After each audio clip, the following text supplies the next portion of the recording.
Hey there, welcome back to the channel. In this video, I've put together a new collection of interesting stories, so whether you're here to relax, fall asleep, or just listen in the background, this should be a good one. Feel free to let me know where you're listening from and what time it is for you. It's always interesting to see where everyone is tuning in from. Now, let's start with the first story. It is titled, My wife threw me out of the companies after believing her new intern's lies. 3 weeks later, she asked if I'd reflected. Instead, I handed her divorce and resignation papers.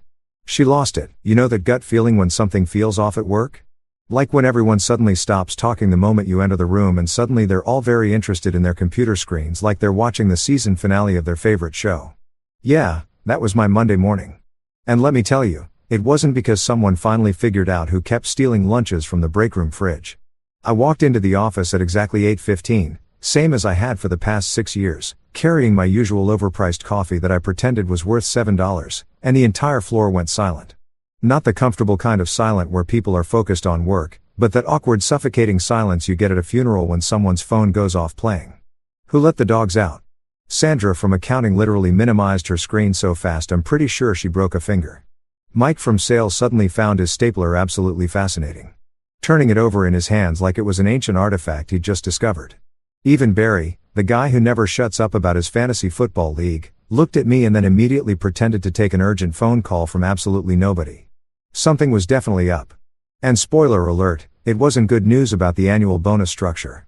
I made it to my desk, which sat in that weird middle zone between the executives and the regular employees, a physical representation of my entire existence at this company.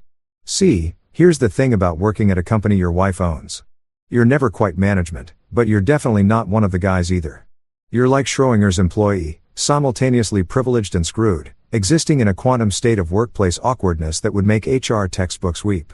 My wife, Clarice, had started this consulting firm 7 years ago with my help, my money, and my countless sleepless nights convincing her she could do it. Back then, she was all nervous energy and big dreams. And I was the idiot who thought mixing business with marriage was a sustainable life choice, right up there with buying lottery tickets for retirement planning and thinking you can change someone.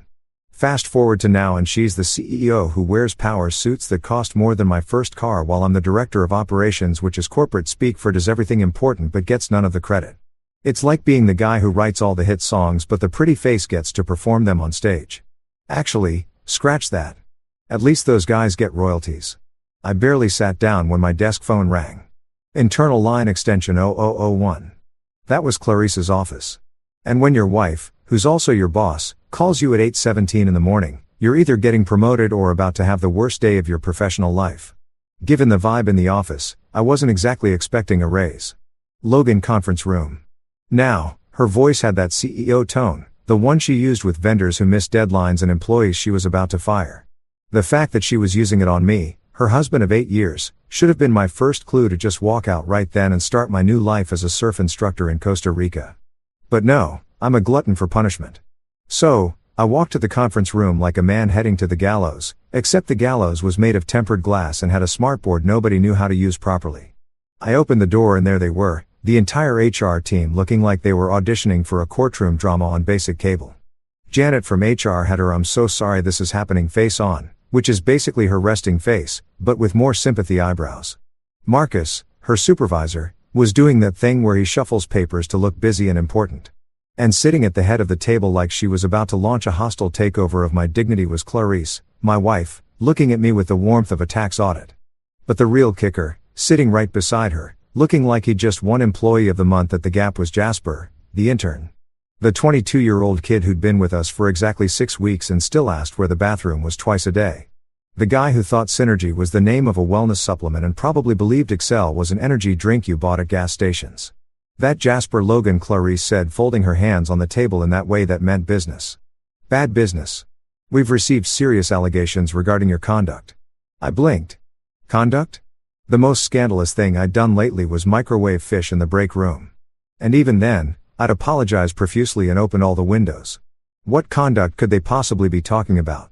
Jasper cleared his throat, and I swear to God, he had the audacity to look wounded like a puppy that had been kicked.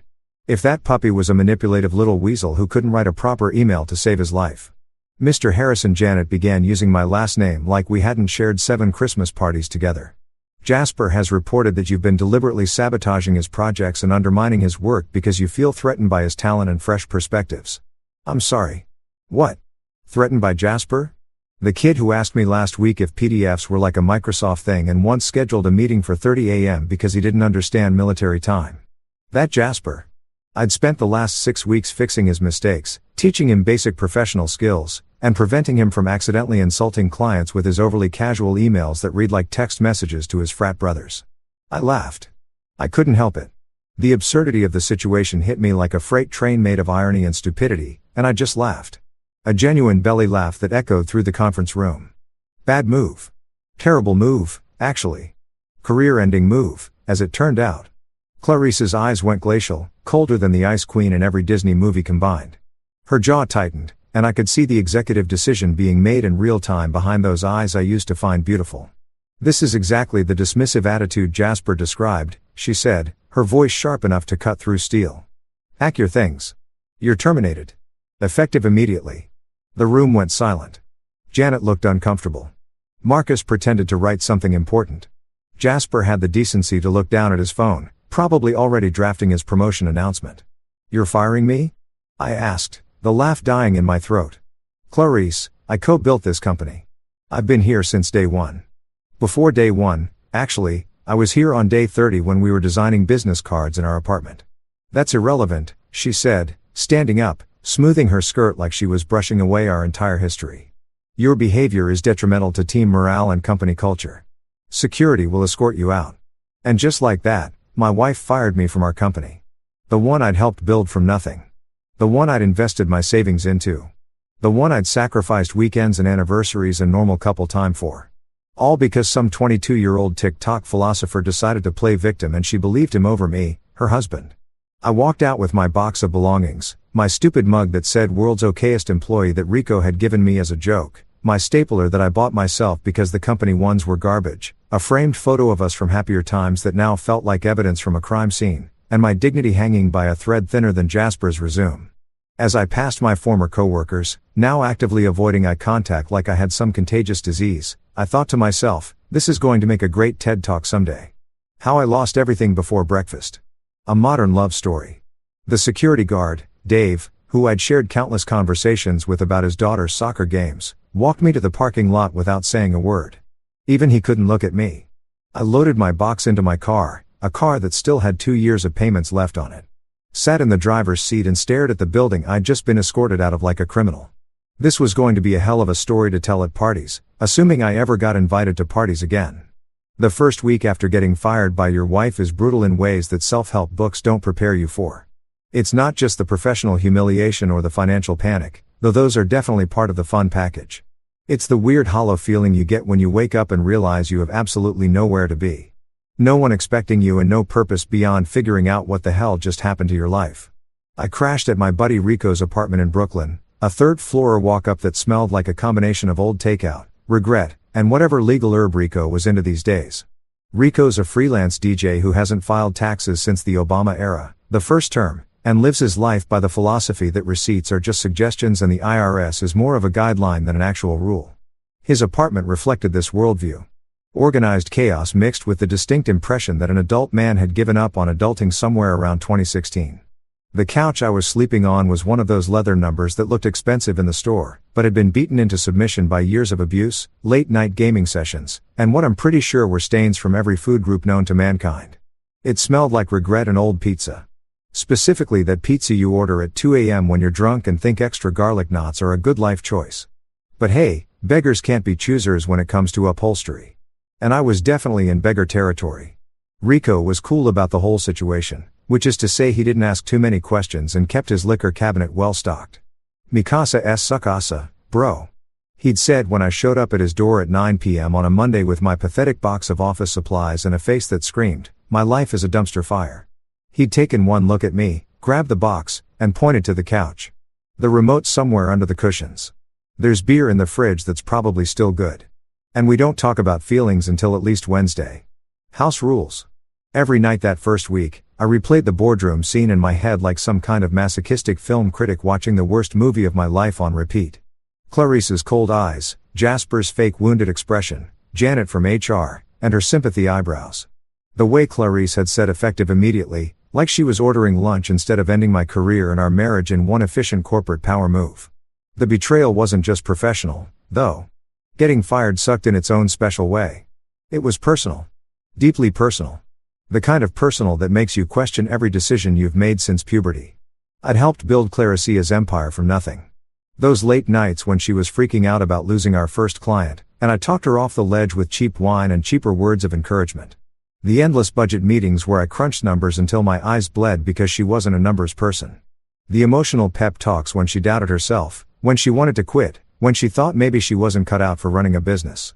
I'd been her biggest cheerleader, her unpaid therapist, her business partner, and her husband. And one clueless intern with delusions of competence had taken it all away with a few well-placed lies.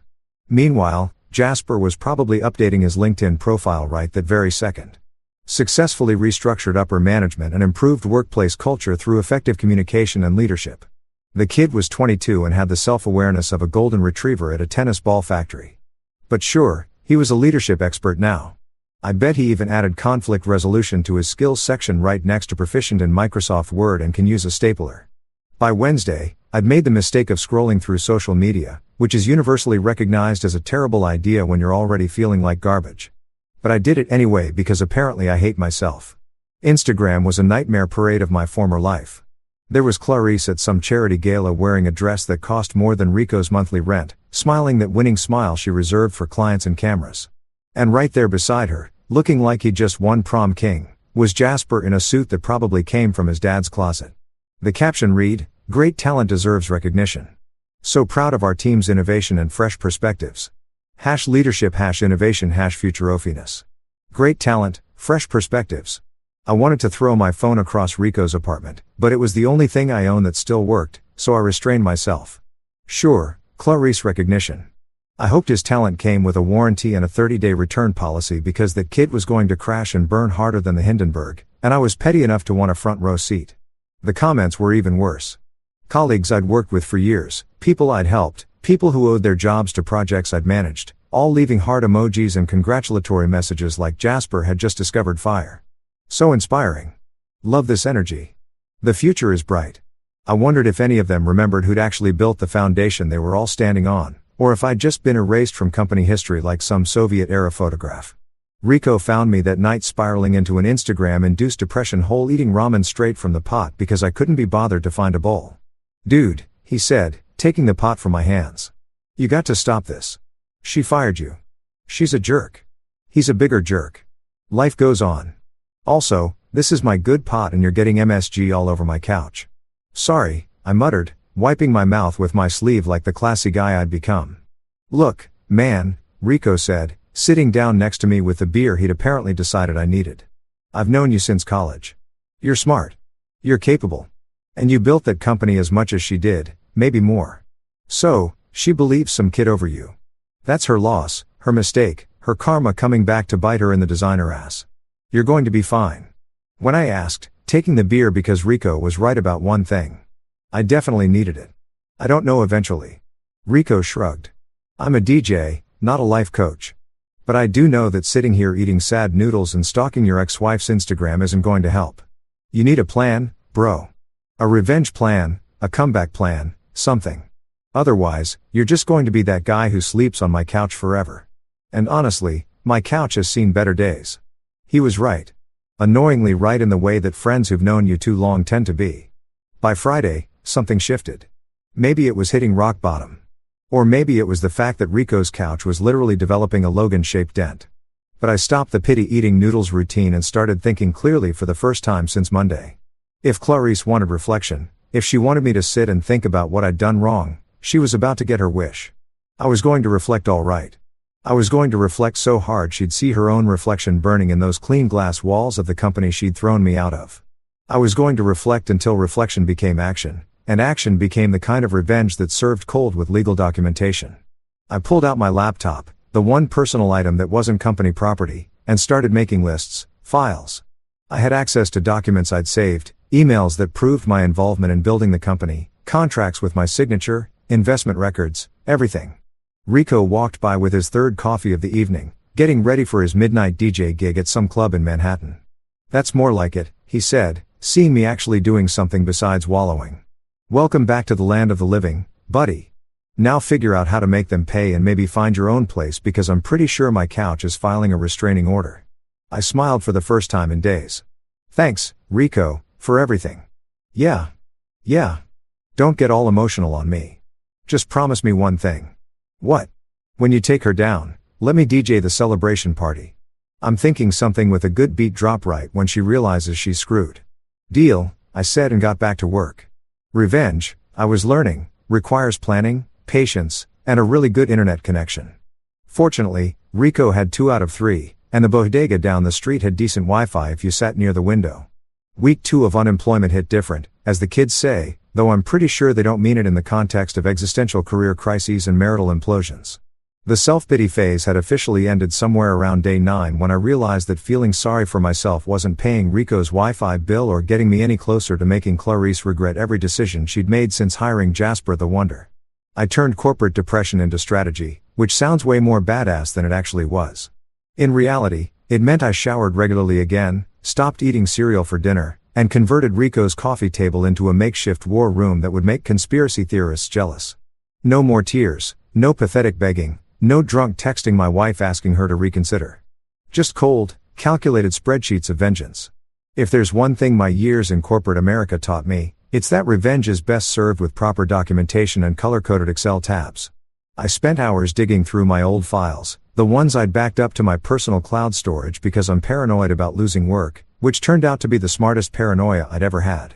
Ownership documents, email receipts, project proposals, client contracts, budget projections, meeting notes, literally everything from the past 7 years. My fingerprints were everywhere in that company. From the first logo design we'd sketched on a napkin at a diner in Queens to the pitch deck that landed our first $1 million client. I'd been there for every pivot, every crisis, every late-night brainstorming session that saved the company from going under. The more I dug, the angrier I got. But it was a productive anger, the kind that fuels marathons and motivates people to climb mountains or write strongly worded Yelp reviews. Every document I found was another piece of evidence that I wasn't just some employee Clarice could casually dismiss.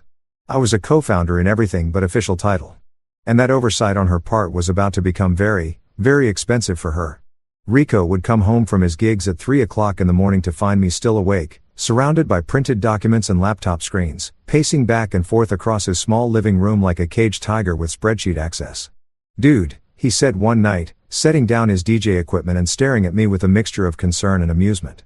You look like a divorced James Bond, except instead of martinis and car chases, you've got Excel and highlighted contracts. It's weirdly intense. Correction, I said, holding up a particularly damning email thread where Clarice explicitly acknowledged my 50% contribution to a major project. I'm a patient James Bond with evidence.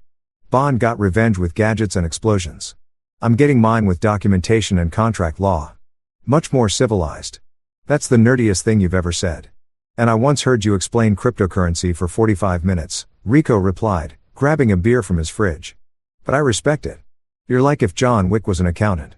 Very specific set of skills, very boring to watch, but somehow still intimidating. He wasn't wrong. I'd become obsessed with building an airtight case, not just for my own satisfaction, but because I knew Clarice. She was smart, ruthless when it came to business and had probably already consulted with her own lawyers about protecting herself from any blowback. If I was going to come at her, I needed to come correct, as the saying goes, with every receipt and every piece of evidence documented, cross-referenced, and ready to present to someone who could actually do something with it. That's when I remembered Amamira. Amamira Hassan was a lawyer friend from my college days back when we were both young and stupid and thought we could change the world with good intentions and student loan debt. She'd gone to law school while I'd stumbled into the corporate consulting world, but we'd stayed in touch over the years through occasional happy hours and the kind of friendship that survives on memes and birthday texts. More importantly, she specialized in employment law and business disputes and had a reputation for being absolutely ruthless in depositions. She once made a CEO cry during a settlement negotiation, and rumor had it she'd framed the tissue he used as a trophy in her office. I called her on a Tuesday afternoon, mentally preparing my pitch. Amamira was successful, busy, and probably had better things to do than help her old college buddy with his messy divorce/raffle termination situation. The phone rang 3 times before she picked up. Logan Harrison, she said, and I could hear the smile in her voice. Either you're calling to finally take me up on that investment opportunity in my cousin's food truck, or something spectacularly bad has happened in your life. I'm guessing option B based on the fact that you're calling at 2 p.m. on a Tuesday, which is when normal employed people are at work. Your guess is correct, I said, diving right in. My wife fired me from the company we built together because a 22-year-old intern accused me of sabotaging his projects, which is ridiculous because the kid can barely work the copy machine without creating an office hazard. There was a pause, then Amira burst out laughing. The kind of genuine, uncontrollable laughter that made me realize how absurd my situation actually sounded when said out loud.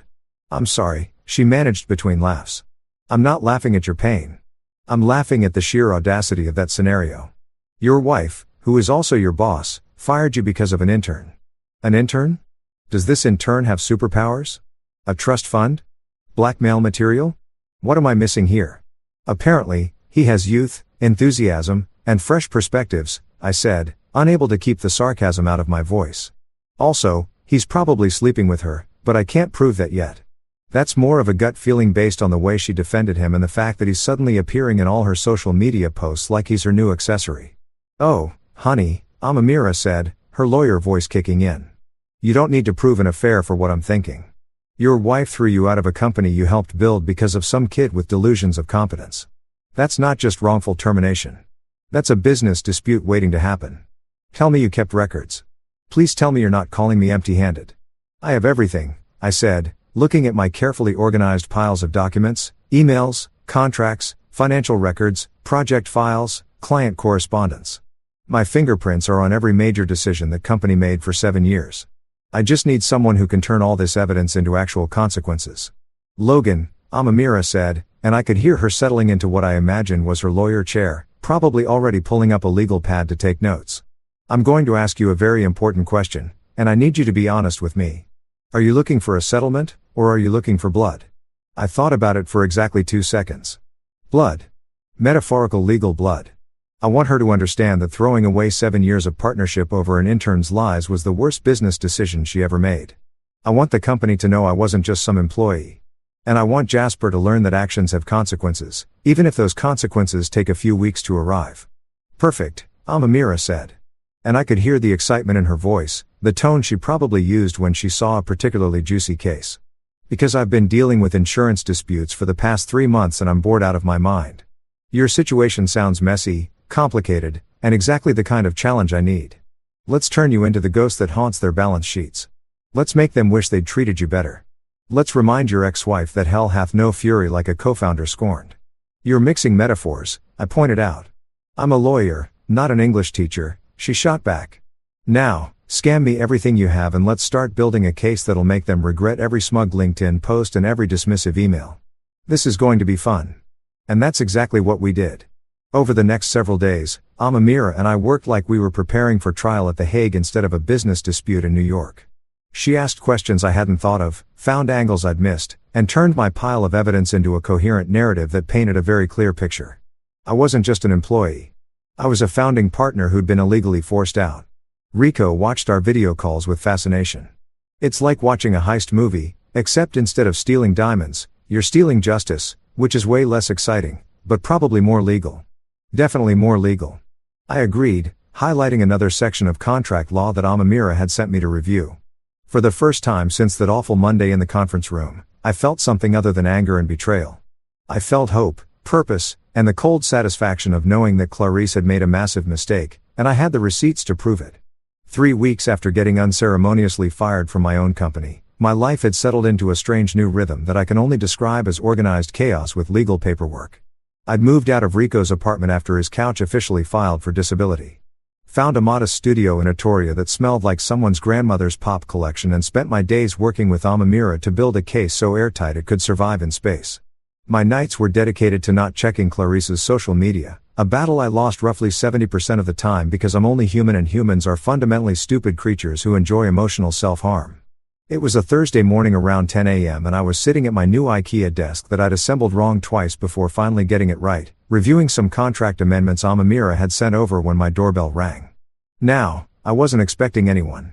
The only people who knew my new address were Rico, Amira, and the very judgmental landlord who'd made it clear she didn't appreciate young people and their loud music. Even though the loudest thing I played was a podcast about financial planning. So, when that doorbell chimed, my first thought was that it was probably a delivery guy with a package for the wrong apartment, which happened approximately 3 times a week in this building. I opened the door in my sweatpants and a college t-shirt that had seen better decades, looking exactly like what I was, a recently unemployed man whose fashion sense had died along with his marriage. And there she was, standing in my hallway like she'd materialized from my worst nightmare or best revenge fantasy, depending on how you looked at it. Clarice, my wife, my ex-boss, my soon-to-be ex-everything, standing there in designer gilt, and a Chanel pantsuit that probably cost more than my monthly rent. She was holding a Starbucks cup in each hand, like peace offerings could come in many sizes with extra foam, and had that expression on her face that I'd seen her use with difficult clients. The one that said, "I'm being reasonable, and you should appreciate my reasonableness, Logan," she said, holding out one of the coffee cups like we were old friends meeting for a casual catch-up instead of estranged spouses in the middle of a corporate warfare situation.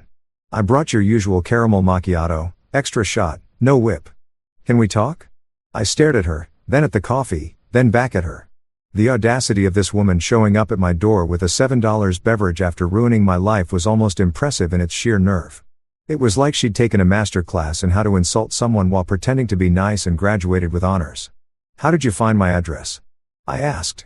Not taking the coffee because I wasn't about to be bribed with overpriced caffeine, no matter how accurately she'd remembered my order.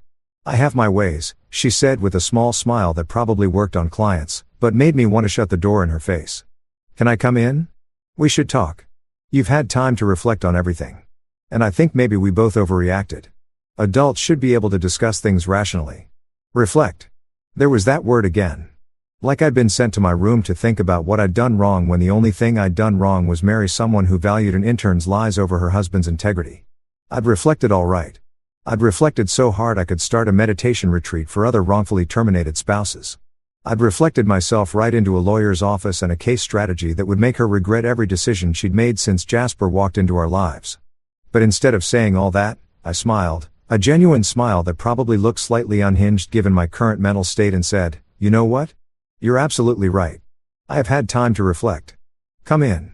I stepped aside and Clarice walked into my tiny studio apartment with the careful steps of someone entering foreign territory, taking in the second-hand furniture, the IKEA desk that was slightly crooked, the complete absence of the luxury she'd become accustomed to. I could see her mentally cataloging everything, probably thinking about how far I'd fallen, how this proved she'd made the right choice. The coffee cups were still in her hands, props in whatever performance she'd planned. "Nice place." She lied because Clarice was nothing if not professionally polite even when she was clearly thinking the opposite. "Cozy." Cozy is real estate code for smaller than a parking space. "But sure, let's go with that," I said, closing the door behind her. "You said you wanted to talk, so talk. Tell me why you're here, Clarice, because I know it's not just to deliver overpriced coffee and comment on my living situation." She set both cups down on my wobbly coffee table, another IKEA special that I definitely assembled wrong, and turned to face me with that CEO expression she wore in board meetings. "Logan, I think we both said things we didn't mean. The situation got out of hand. Maybe I was too hasty in my decision. You're talented. You know the company inside and out. And I think if we could just sit down and talk through what happened, maybe we could find a way forward for both of us." Translation: the company was probably struggling without me. Jasper had likely screwed something up spectacularly, and she needed me back, but didn't want to admit she'd made a catastrophic mistake. I could see it in her eyes, that desperation she was trying to hide behind corporate buzzwords and fake reconciliation coffee.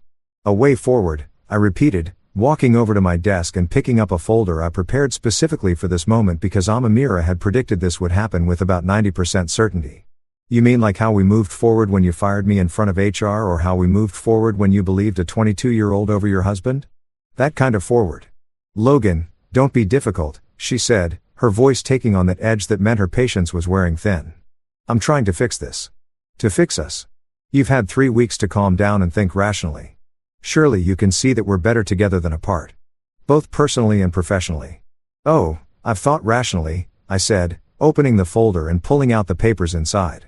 "I've thought very rationally, actually, more rationally than I have in years. And you're right. We should talk about moving forward. So, here." I handed her the folder, watching her face as she took it, probably expecting some kind of apology letter or list of conditions for my return. She opened it with that confident smile that was about to die a spectacular death, and I savored every second as her eyes scanned the first page. Divorce papers, professionally drafted, legally binding, waiting for signatures. Her smile faltered. She flipped to the second page, her face going from confused to pale as she realized what she was looking at. A formal resignation letter from any and all positions at her company, along with a notice of intent to pursue legal action regarding wrongful termination and ownership disputes. 2-for-1 deal, as they say at the discount stores Clarice would never shop at. "You can't be serious," she said, looking up at me like I just told her the earth was flat and birds were government drones. "Logan, this is ridiculous.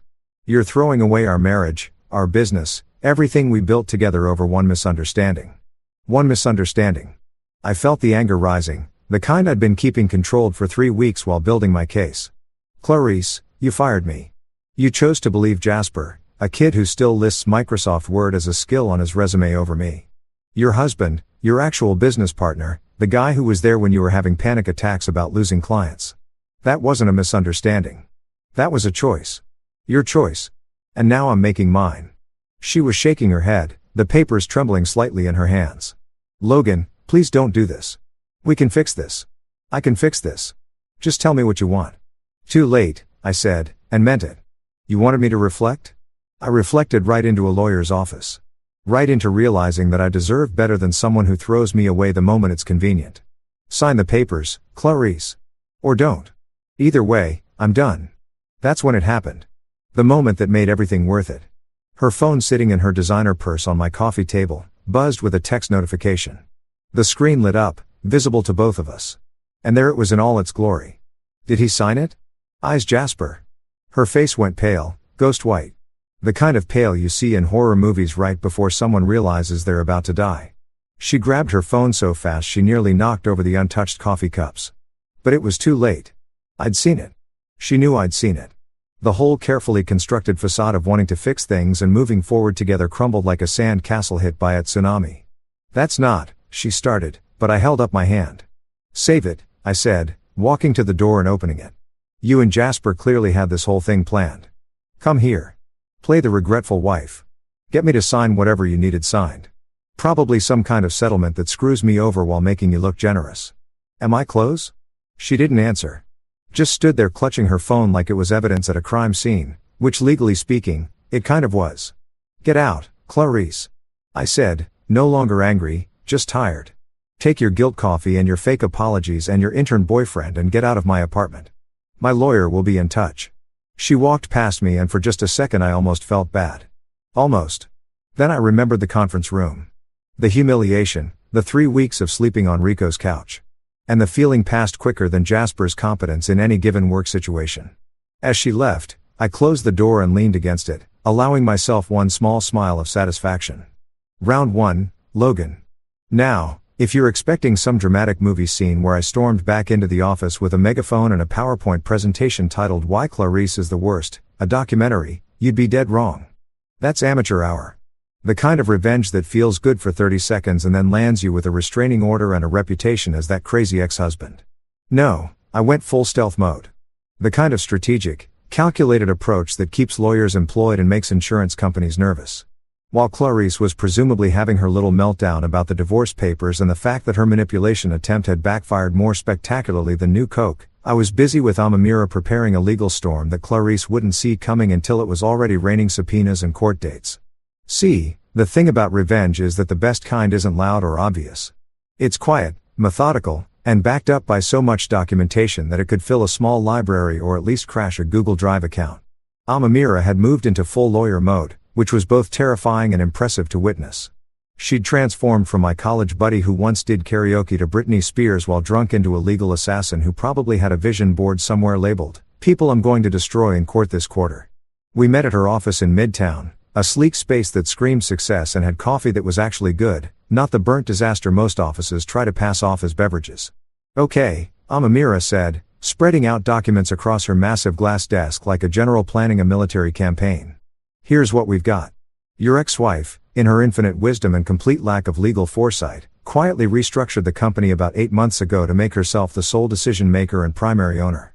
Very subtle, very sneaky, very much the kind of thing people do when they're planning to screw someone over eventually. 8 months ago, I interrupted doing the math in my head. That was right around when Jasper started his internship. She was planning this. Either that or she just wanted more control. And your firing was opportunistic. Amamira shrugged, tapping her pen against a particularly damning contract. Either way, here's the beautiful part. She restructured on paper, filed some forms, probably paid some expensive consultant to make it all look legal and official.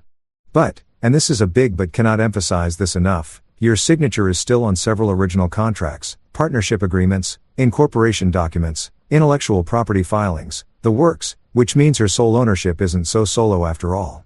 It's like she tried to remove you from a group photo, but forgot you're also in the background of every other picture.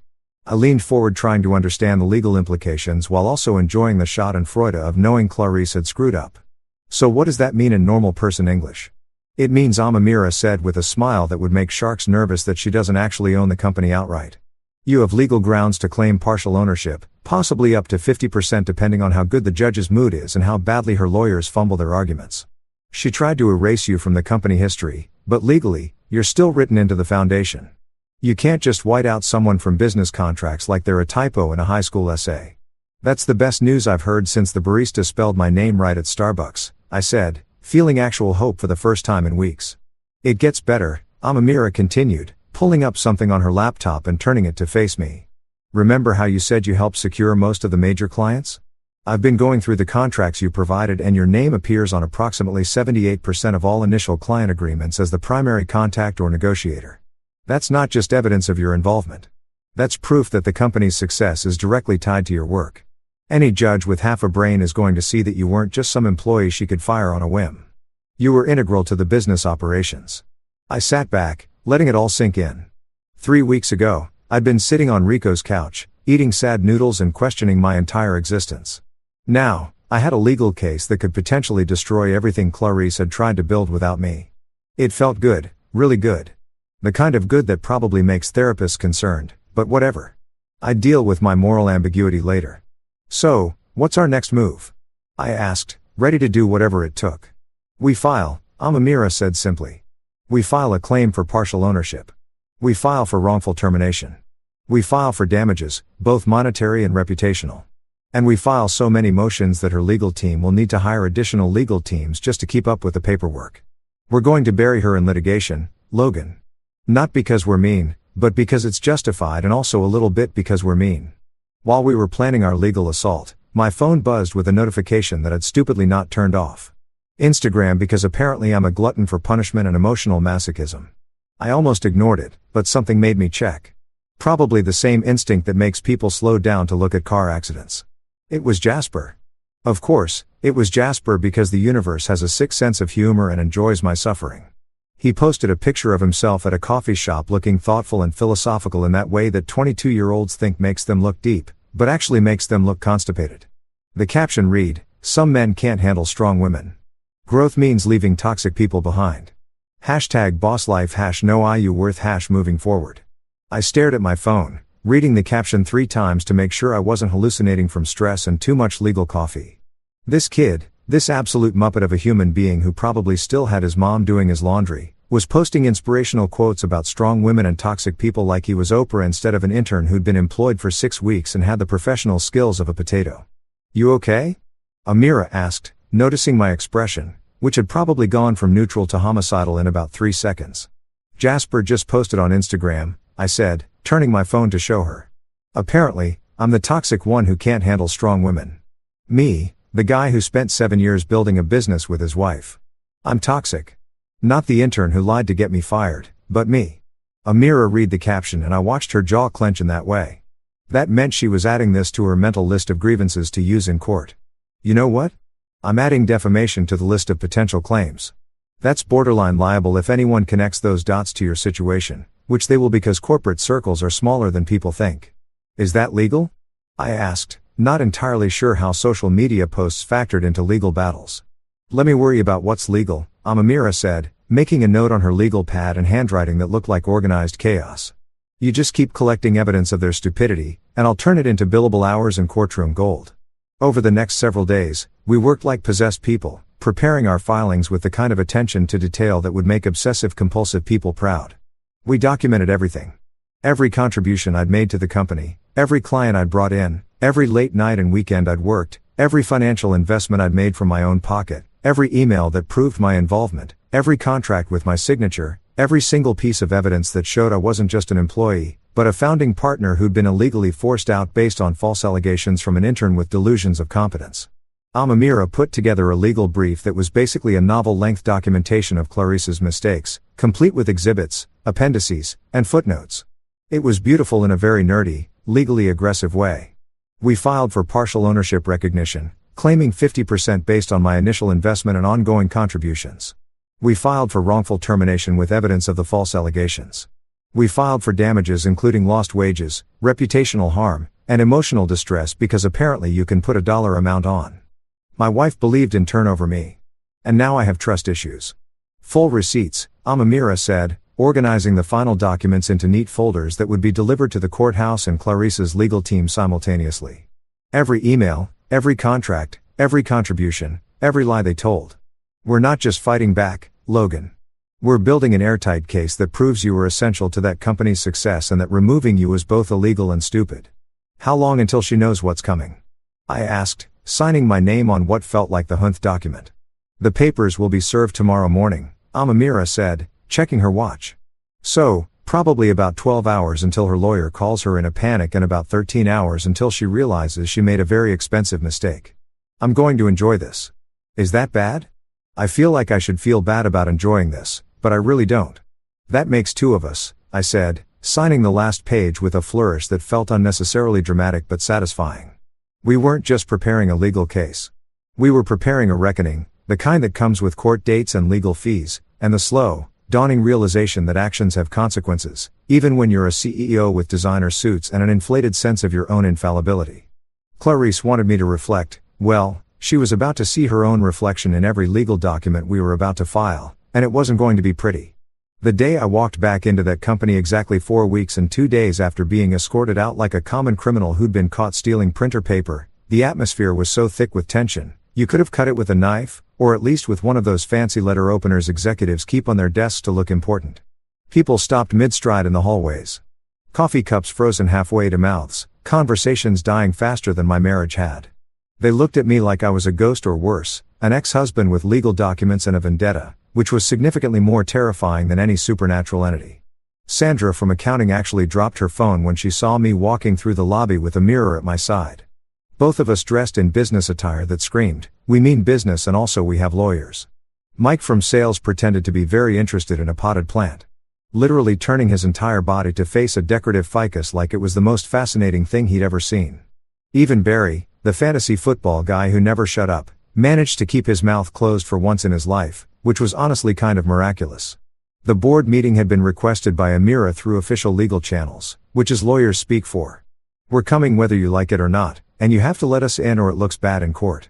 Clarice had no choice but to agree, probably after her own lawyers told her that refusing would be admitting guilt or at least admitting that she had something to hide, which she absolutely did.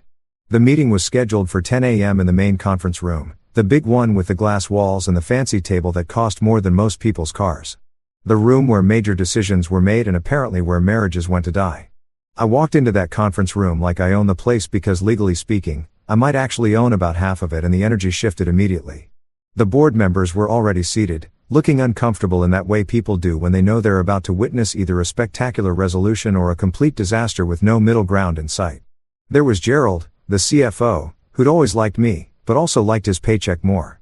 Patricia, the head of operations, who'd gone completely silent in her emails to me after my firing, clearly choosing Team Clarice over Team Common Sense. And Marcus from HR, the same Marcus who'd sat quietly during my termination, probably practicing his "I'm just following orders" defense for later. And there, sitting at the head of the table like she still owned the entire world and everyone in it, was Clarice. She looked tired, which gave me a small amount of petty satisfaction that I'm not proud of, but also not sorry about. Her designer suit was impeccable as always, but there were slight bags under her eyes that even expensive concealer couldn't completely hide.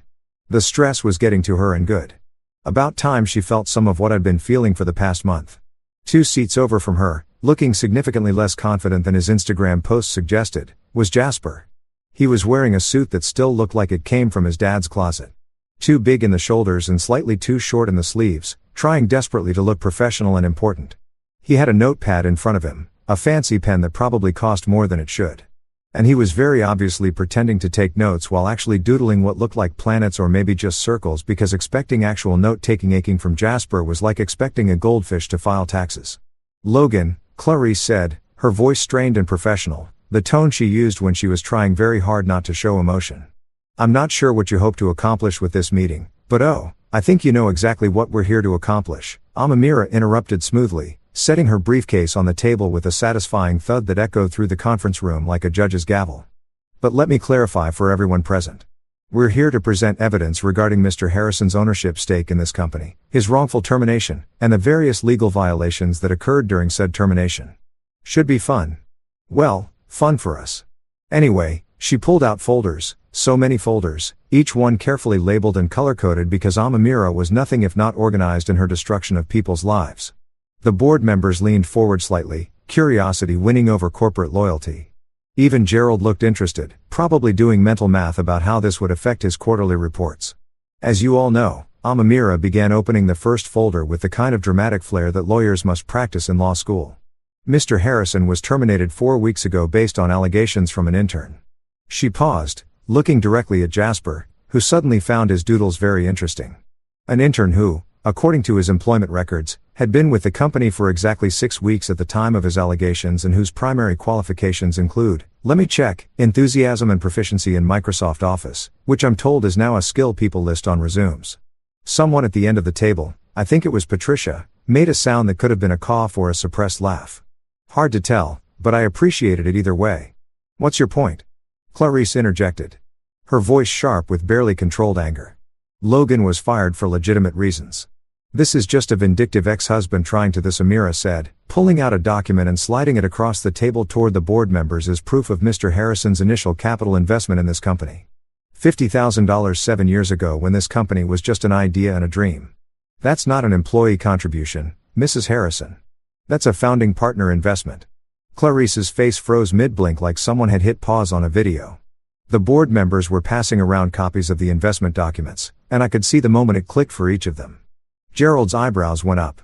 Patricia's mouth formed a small O of surprise. Even Marcus looked uncomfortable, shifting in his seat like he wanted to be literally anywhere else. "This is absurd." Clarice snapped, trying to regain control of the situation.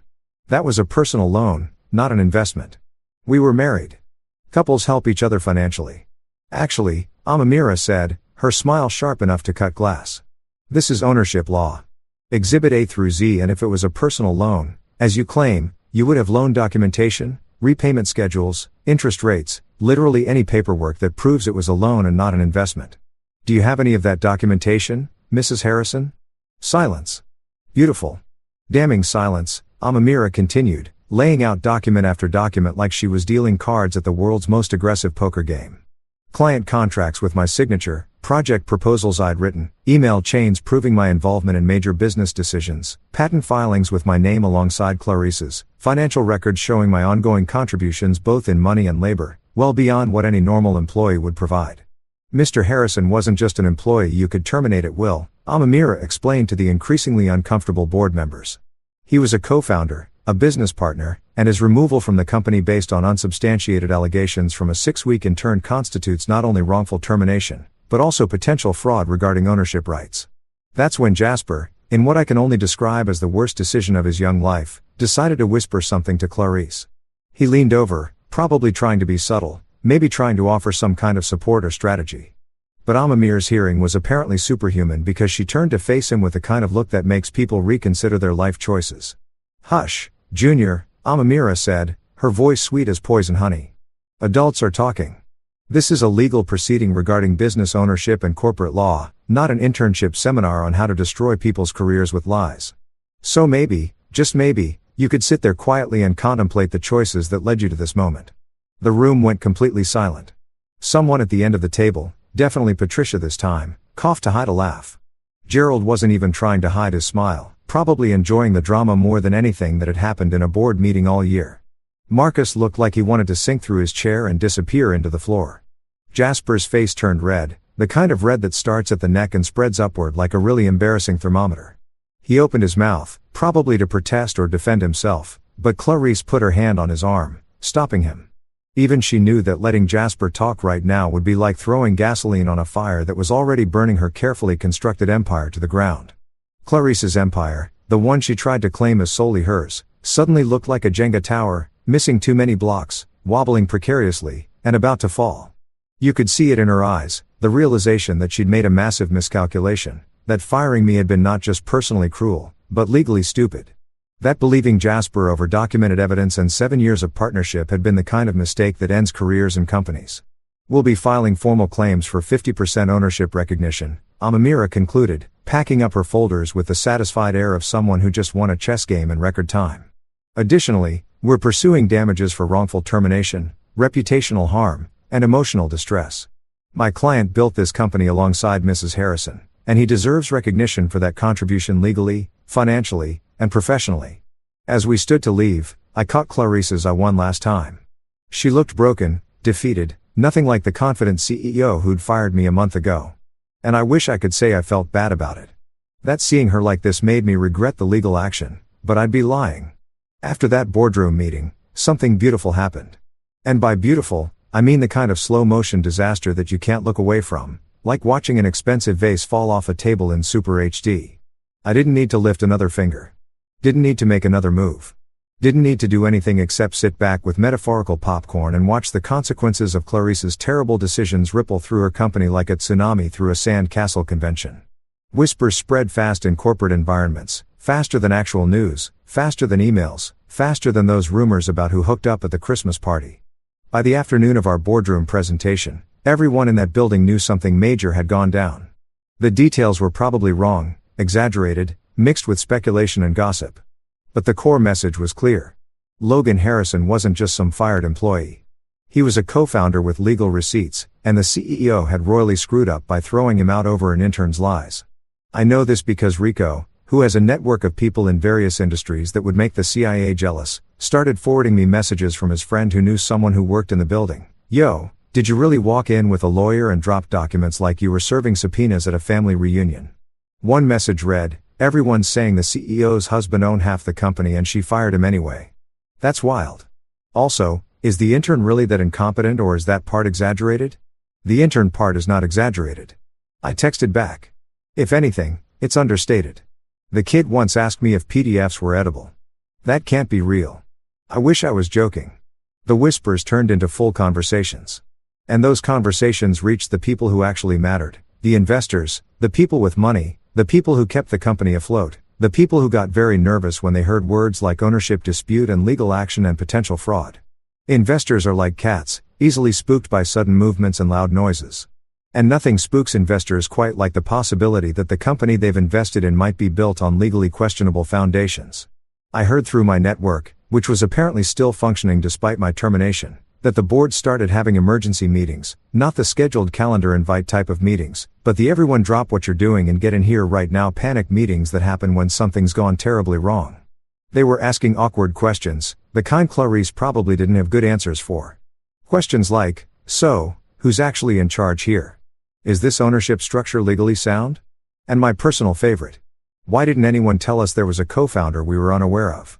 Gerald, the CFO who I'd always gotten along with, apparently grew a spine and started asking for documentation of everything. Every decision Clarice had made regarding the company structure, every termination, every restructuring, every single piece of paper that could potentially be used in court. He was covering his own ass obviously because CFOs don't stay CFOs by going down with sinking ships. But it had the beautiful side effect of making Clarice's life absolutely miserable. Patricia from operations who ghosted me after my firing suddenly started sending apologetic emails. Logan, I had no idea about the circumstances. One read, if I'd known the full situation, I would have spoken up. Can we talk? I deleted them without responding because Patricia had every opportunity to speak up during my termination and chose silence instead. Too little, too late, Patricia. Enjoy your sinking ship. The LinkedIn updates started appearing within a week and they were absolutely delicious in their corporate speak desperation. Clarice Industries undergoing internal restructuring to better serve our clients and stakeholders. Translation, we're on fire. Please send water. Also, if anyone wants to invest, we promise we're totally fine and definitely not dealing with massive legal problems. Excited to announce organizational changes that will strengthen our foundation. Translation, Our foundation was apparently built on lies and we're frantically trying to fix it before everything collapses. Committed to transparency and excellence during this transition period. Translation: we have no idea what we're doing, but we're hoping if we use enough buzzwords, people won't notice we're panicking. I just sat in my studio apartment eating actual popcorn because the metaphorical kind wasn't satisfying enough. Refreshing LinkedIn every few hours like I was watching a reality TV show. Except this reality show was my ex-wife's professional life falling apart in real time, and I had front row seats. The best part though, the absolute cherry on top of this shot in Freud's Sunday was what happened to Jasper. Remember Jasper? The intern who started this whole mess? The kid who thought he was hot and posted inspirational quotes about toxic people and strong women while having the professional competence of a potato with a LinkedIn account. Yeah, Jasper stopped showing up to the office. At first, nobody noticed because Jasper's contributions to the company were approximately zero. So, his absence had the same impact as removing a decorative plant from the lobby. But then word started spreading that he'd been reassigned to another department, which is corporate HR speak for hiding him in a closet somewhere and hoping everyone forgets he exists. According to my sources, and by sources, I mean Rico's friend's sister, who worked 2 floors down, Jasper had been moved to some back office position doing data entry or filing or something equally mindless that even he couldn't screw up too badly. They couldn't fire him outright without it looking like they were admitting he'd lied about me, which would strengthen my legal case. But they also couldn't keep him in his previous position because everyone now knew he was either a liar or incompetent or both. So Jasper got the corporate equivalent of being sent to his room. Still technically employed, still getting a paycheck, but completely removed from anything important or visible. His Instagram went quiet, too. No more inspirational posts about boss life or knowing your worth. Either someone with a functioning brain told him to shut up, or he'd finally realized that posting about his professional wisdom while being demoted to the equivalent of an HR broom closet was not the flex he thought it was. My phone buzzed one evening while I was enjoying this slow-motion corporate collapse. A text from Clarice. Can we please talk privately? Just you and me. No lawyers, no board members. We need to discuss this situation like adults. I stared at the message for a solid minute, debating whether to respond or just let it sit there unread like a desperate text from an ex at 2 a.m. The audacity of asking for a private conversation after everything, after the public firing, after the boardroom humiliation, after choosing to believe Jasper over me, was almost impressive in its sheer nerve. Before I could even formulate a response, my phone rang. Amamira, probably sensing through some kind of lawyer telepathy that Clarice was trying to circumvent proper legal channels. Did she just text you asking to talk privately? Amamira asked without preamble. How did you know? Because I just got an email from her lawyer asking the same thing. They're panicking, Logan. They want to settle before this goes any further. Before more investors pull out, before the press gets wind of the full story. They're hoping you'll agree to some quick private settlement that makes this all go away quietly. And what do you think I should do? I asked, even though I already knew the answer. I think you should let me handle it, Amamira said. And I could hear the smile in her voice. You hired a lawyer for a reason.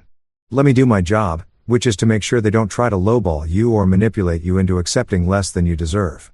Trust me, whatever offer they make privately will be significantly less than what we can get through proper legal channels. So, I just ignore the text. You forward it to me as evidence that they're trying to negotiate outside of proper legal representation, which actually helps our case. And then you go back to enjoying the show. Your job right now is to do nothing, which coincidentally is what Jasper is doing in his new position, except you're doing it by choice and getting paid way better for it. I forwarded the text to Amamira and blocked Clarice's number, not out of anger, but out of practicality. Every conversation we had without lawyers present was a potential minefield, and I was done stepping on mines for people who'd already blown up my life once. Sure enough, within an hour, Amamira texted me.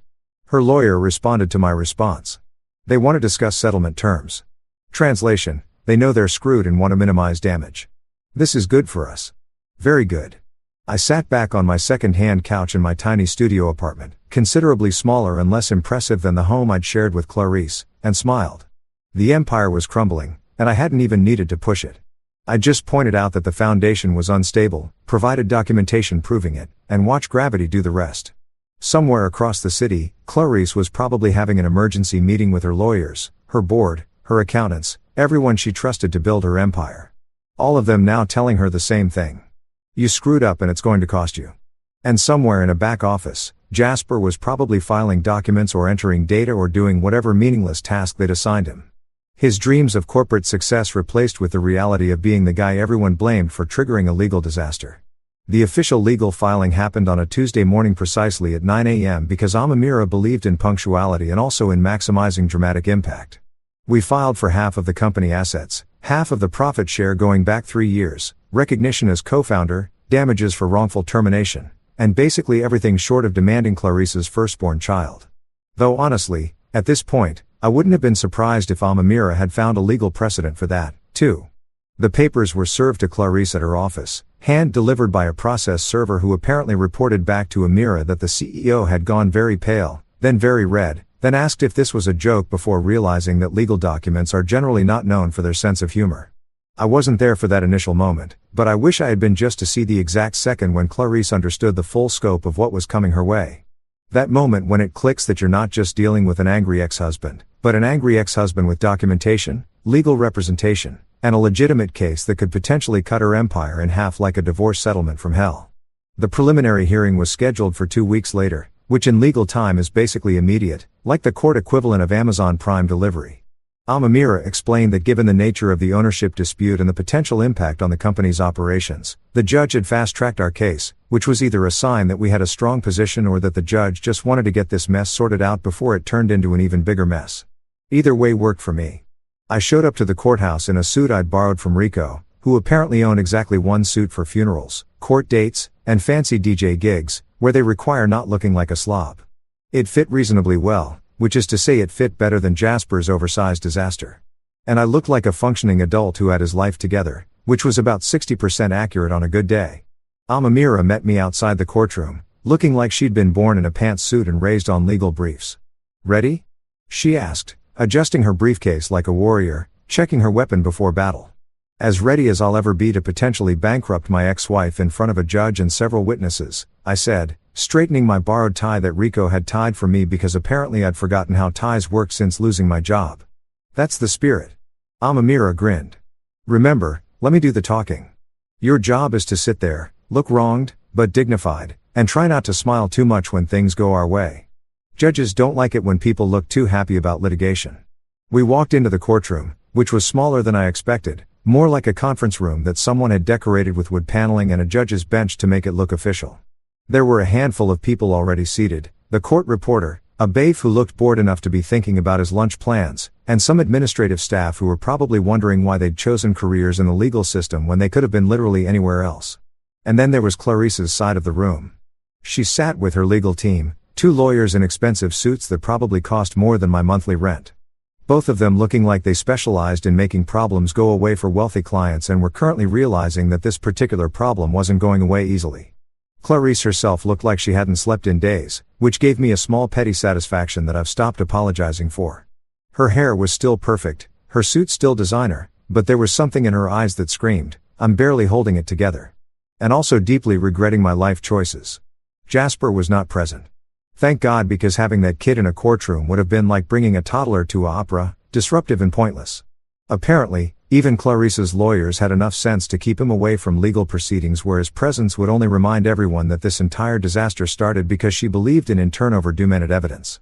The judge entered a woman in her 50s who had the look of someone who'd seen every type of corporate drama imaginable and was thoroughly unimpressed by all of it.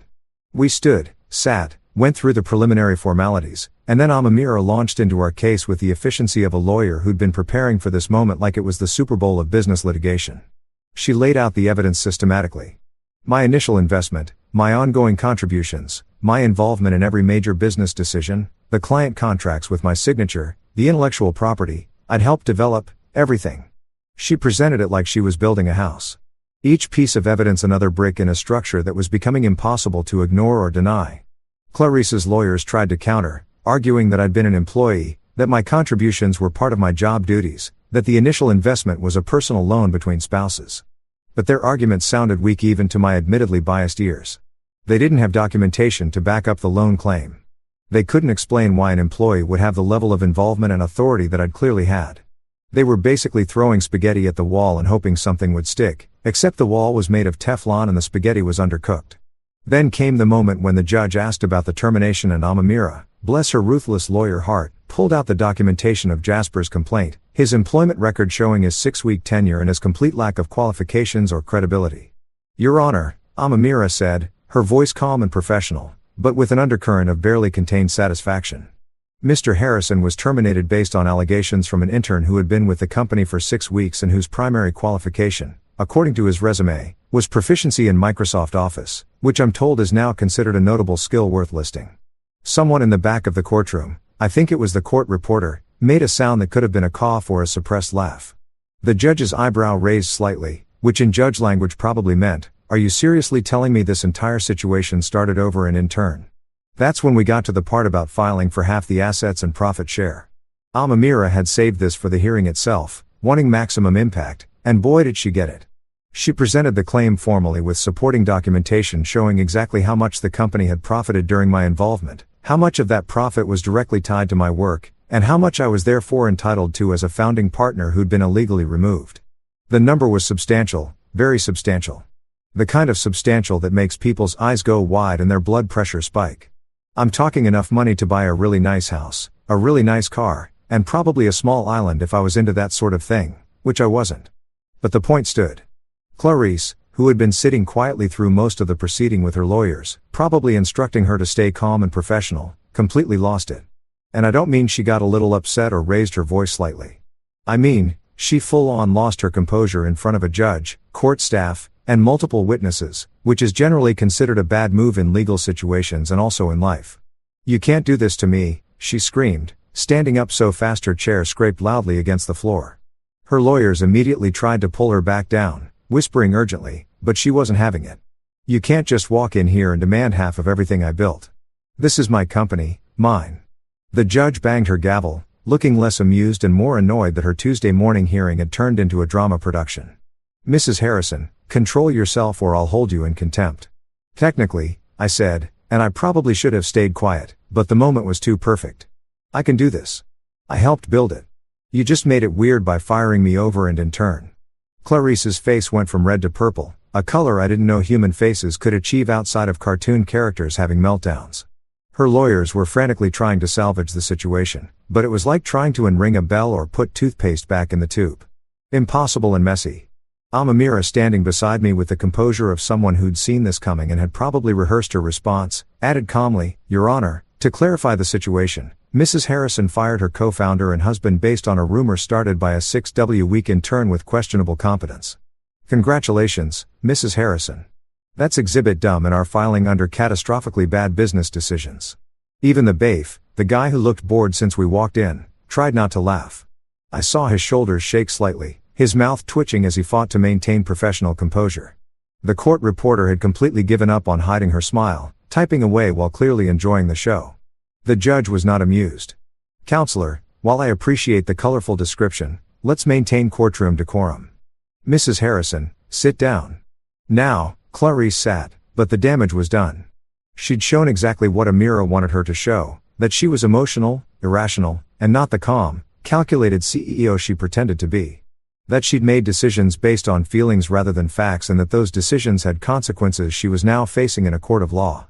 The hearing wrapped up shortly after with the judge ordering both parties to attempt mediation before proceeding to full trial, which was standard procedure, but also basically the court's way of saying, "Figure this out before you waste more of my time and taxpayer money." As we left the courtroom, Clarice stormed out ahead of us. Her lawyer scrambling to keep up with her like ducklings following an angry mother duck.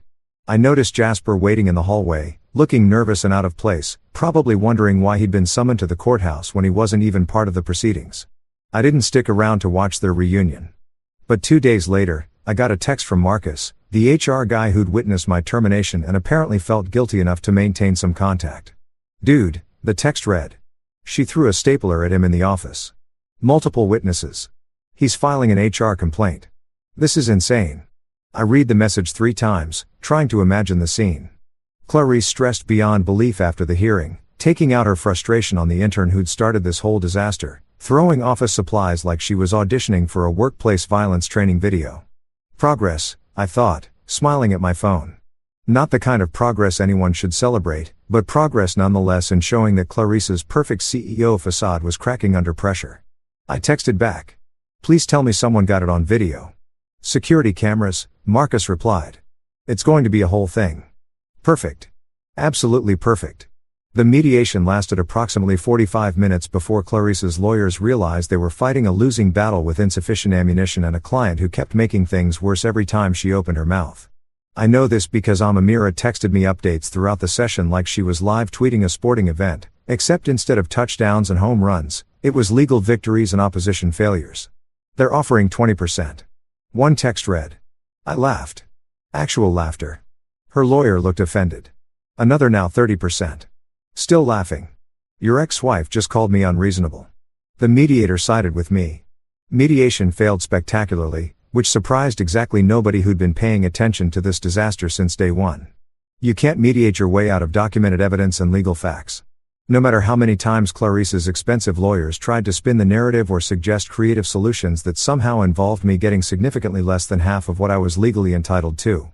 It was like watching someone try to negotiate gravity, noble effort, but ultimately futile and kind of embarrassing to witness.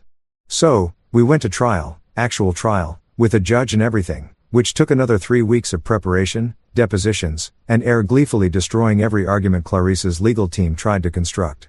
I sat through depositions where Clarice's lawyers asked me increasingly desperate questions like, did you ever express verbally that you didn't consider yourself a partner? And, isn't it true that you sometimes referred to Mrs. Harrison as your boss? To which I replied respectively, no, because I absolutely considered myself a partner, and yes, because she was also literally my boss in the day-to-day operations, but that doesn't negate my founding partner status. Karen, except I didn't actually call the lawyer Karen, but I thought it loudly. The trial itself was less dramatic than TV shows would have you believe. No surprise witnesses, no last-minute evidence reveals, no dramatic courtroom outbursts. Well, except for Clarice's previous meltdown, which everyone involved had apparently agreed to pretend didn't happen for the sake of maintaining some semblance of professional dignity. It was mostly just lawyers presenting evidence. Expert witnesses testifying about standard business practices and ownership structures, and a judge who looked increasingly convinced that Clarice had made a series of catastrophically stupid decisions and was now facing the consequences.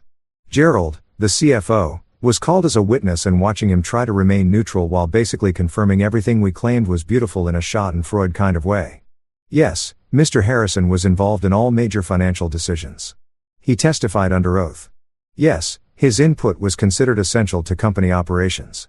Yes, I was surprised when he was terminated because his contributions were significant and well documented. Each. Yes, was another nail in Clarice's legal coffin, and I could see her lawyers deflating like sad balloons at a birthday party nobody wanted to attend. Patricia from operations also testified, trying to walk the fine line between loyalty to Clarice and not committing perjury, which resulted in a lot of "I believe so" and to my knowledge statements that basically confirmed our position without her having to explicitly betray her current employer. Smart move on her part, even if it was too little too late to redeem herself in my eyes. They even tried to call Jasper as a witness, which Amamira had apparently anticipated and prepared for like a chess grandmaster seeing an opponent's move 3 turns ahead. The moment Jasper's name came up, Amamira objected so fast and with so much legal precedent backing her up that the judge sustained it before Clarice's lawyers could even finish their sentence. The intern's allegations are not relevant to the ownership dispute. The judge ruled, looking tired and probably wondering why she'd chosen a career that involved listening to wealthy people argue about money. We're here to determine Mr. Harrison's stake in the company, not relitigate his termination based on questionable testimony from an unqualified source. Unqualified source that was going in my memory bank forever. Right next to Exhibit Dumb and all the other legal burns Amira had delivered throughout this process. The judge's ruling came down on a Friday afternoon, which felt appropriate given that Fridays are either the best or worst day of the week, depending on your circumstances. For me, it was about to be the best. For Clarice, well, she was about to have the kind of Friday that makes people drink entire bottles of wine and question their life choices. After reviewing the evidence presented, the judge began reading from her decision in that formal judicial voice that somehow makes everything sound more official and final. This court finds that Mr. Logan Harrison provided substantial capital investment, ongoing contributions, and essential business development that constitute founding partner status. The court recognizes Mr. Harrison's claim to 50% ownership of Clarice Industries, retroactive to the date of incorporation. I felt Amamira squeeze my hand under the table, her professional composure firmly in place, but her grip betraying her excitement. We'd won, not partially won, not technically won, but with conditions, but actually fully completely won. The judge continued outlining the specifics. Half the assets, legal acknowledgement as co-founder, profit sharing going back 3 years, damages for wrongful termination, and basically everything we'd asked for, minus the kitchen sink. Though, honestly, at this point, I wouldn't have been surprised if the judge had thrown that in, too. The total amount, when everything was calculated, was enough to make my studio apartment in Astoria seem even more ridiculous by comparison. I was about to go from sleeping on Rico's couch eating sad noodles to financially secure enough to never eat sad noodles again unless I chose to for nostalgic purposes.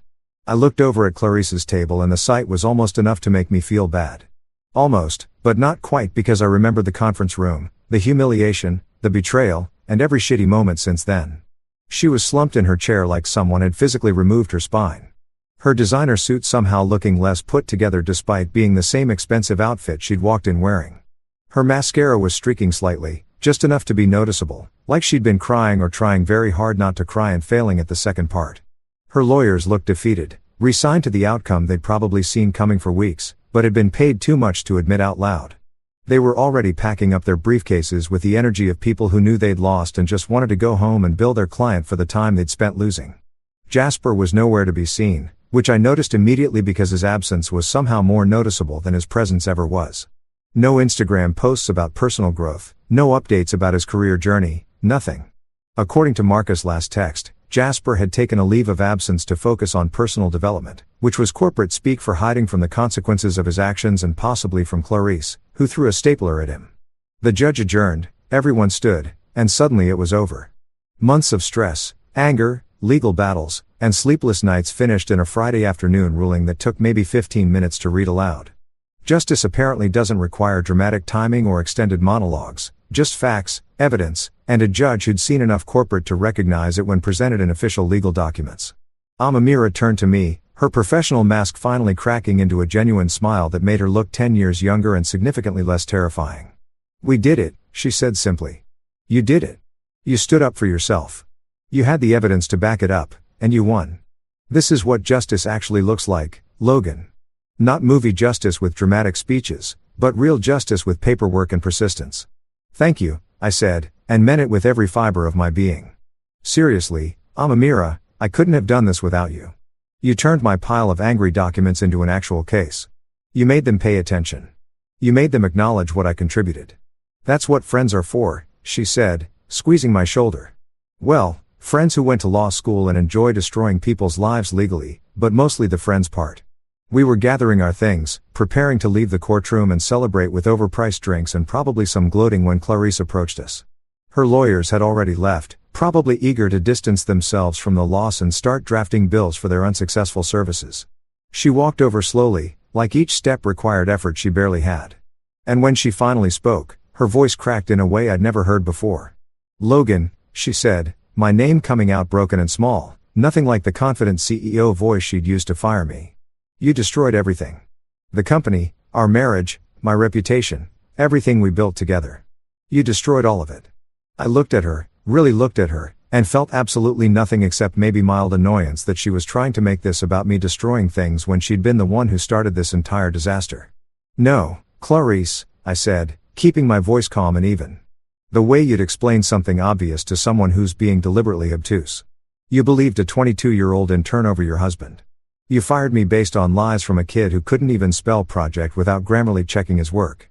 You chose him over me over 7 years of partnership over everything we actually built together. I didn't destroy anything. I just took attendance at the funeral you created. I just showed up to document the damage you did and claimed what was legally mine." Her face crumpled, mascara now definitely streaking. And part of me, a very small part, felt something like sympathy. But the larger part, the part that had spent weeks on Rico's couch wondering what I'd done to deserve this, felt nothing but satisfaction that she finally understood the consequences of her choices. "But we could have worked it out," she whispered, one last desperate attempt at rewriting history. "We could have talked, compromised, found a solution that didn't involve lawyers and judges and destroying the company. We could have," I agreed, "if you'd believed me instead of Jasper. If you'd investigated his claims instead of immediately siding with him. If you'd treated me like your partner instead of a disposable employee, but you didn't. You made your choice, Clarice. This is just me making mine." I walked past her, a mirror of following, and we left the courtroom without looking back. Behind us, I heard Clarice make a sound that might have been a sob or might have been just a sharp breath. But I didn't turn around to check. That chapter of my life was officially closed, sealed with a judge's signature and legal recognition of everything I'd contributed. As we exited the courthouse into the Friday afternoon sunshine, Amira pulled out her phone, probably to call her office or maybe to order celebratory drinks, but then she paused and looked at me with a mischievous grin. "You know what? You should start a consultancy for betrayed spouses. Seriously, help other people who've been screwed over by partners who believe the wrong people. You could call it Reflect and Collect, since that seems to be the theme here. I'm only partially joking. I think there's actually a market for that." I laughed, genuinely laughed for the first time in months. Reflect and Collect. I love it, though. I feel like the target demographic is pretty niche. You'd be surprised. Amira said corporate betrayal is more common than people think. You could be the poster child for taking back what's yours with documentation and determination. Very inspiring, very marketable. I'll add it to my list of post-divorce career options, I said, right below surf instructor and above professional grudge holder. We walked toward the subway, the Manhattan afternoon bustling around us with people who had no idea that someone's life had just been legally validated and someone else's empire had just been legally dismantled. Just another Friday in New York. Just another court case. Just another story of consequences catching up with choices. But for me, it was everything. Weeks later, Claricia sold the office to cover her legal costs and settlement payments. The company we built together became a shell of its former self, downsized and struggling. A cautionary tale whispered about in business circles. Meanwhile, I started my own consulting agency. Lean, fast, and completely dramery. My new assistant, Tracy, actually knows the difference between a meeting and a meltdown, which is refreshing. One morning, an email from an investor appeared. "Glad to see you back, Logan. The industry missed your sanity." That's when it hit me. The best revenge wasn't winning in court. It was living better than before, building something new without the baggage. I donated part of my settlement to fund internships for underprivileged students, the kind who actually earn them. Named it the Reflect program just for irony. Every now and then I hear Clarissa's name in business gossip, usually followed by lawsuit or HR scandal. I just sip my coffee and smile, because when life throws you out over a lie, the only thing better than revenge is watching them trip over the truth you left behind. Sometimes karma needs a paper trail. And I provided the receipts. And that concludes this story. That was a pretty wild one if you ask me. Let me know what you think about it in the comments. Now, let's get right into the next story. It's titled, My son called me crying on his graduation day. His mother cut up his cap and gown. She left a note, "You are not my son anymore, failure."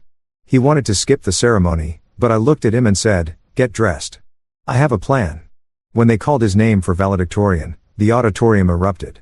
His mother's face went pale when she saw the late afternoon sun filtered through the Venetian blinds of my downtown office, casting long shadows across the mahogany desk where I'd spent countless hours building my career as an architect. I was reviewing blueprints for the Morrison Center when my phone rang. The caller ID showed Drew Griffin, my son. "Hey, buddy," I answered, expecting to hear excitement about his upcoming graduation ceremony. Instead, what came through the speaker made my blood run cold. Sobbing raw.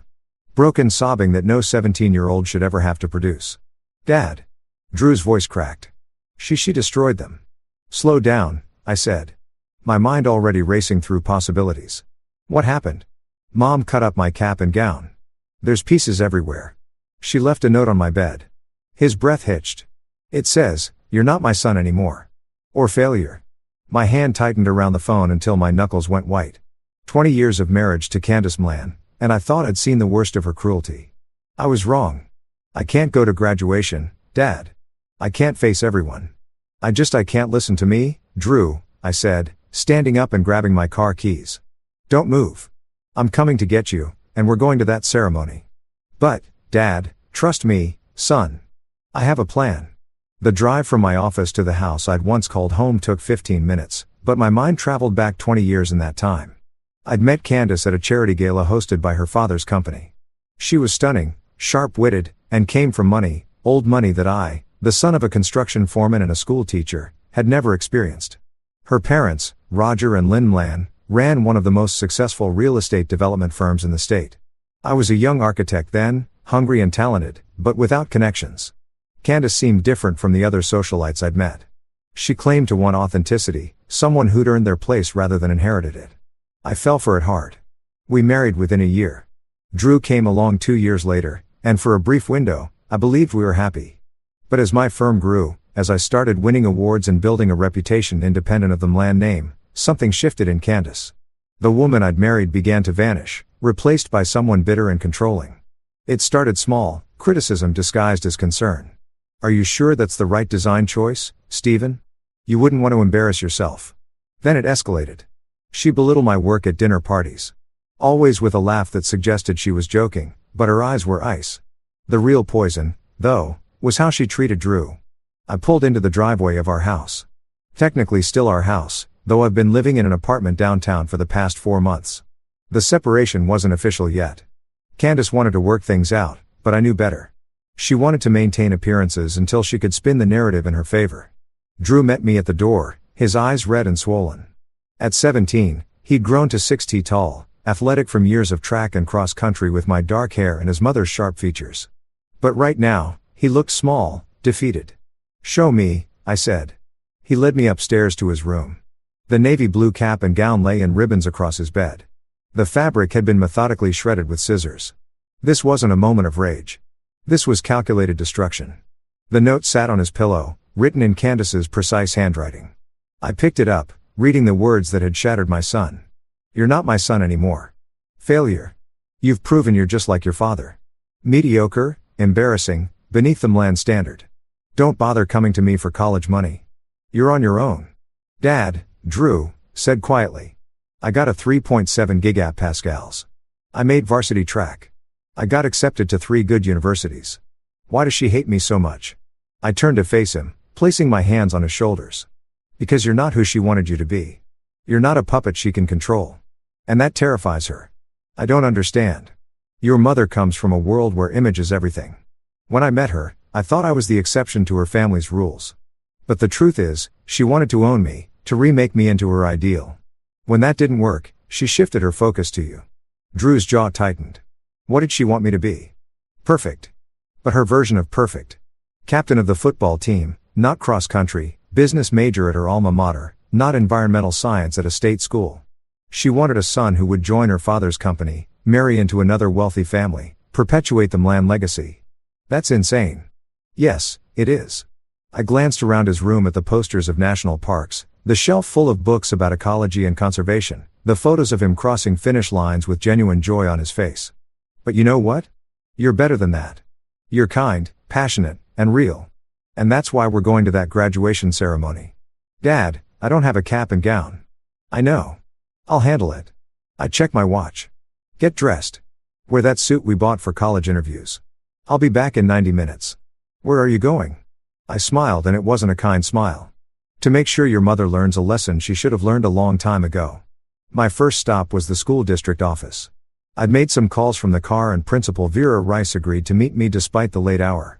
She was a stocky woman in her 50s with steel gray hair and eyes that missed nothing. "Stephen, I got your message," she said, ushering me into her office. "I have to say I'm disturbed by what you described." "It's worse than I described," I said, showing her a photo I'd taken of the destroyed cap and gown in the note. Principal Rice's expression hardened. "That's abuse. You know that, right?" "I do. And it's not the first incident.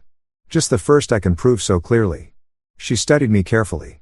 "You're here for more than a replacement cap and gown. I need information about Drew's class ranking." Something flickered across her face.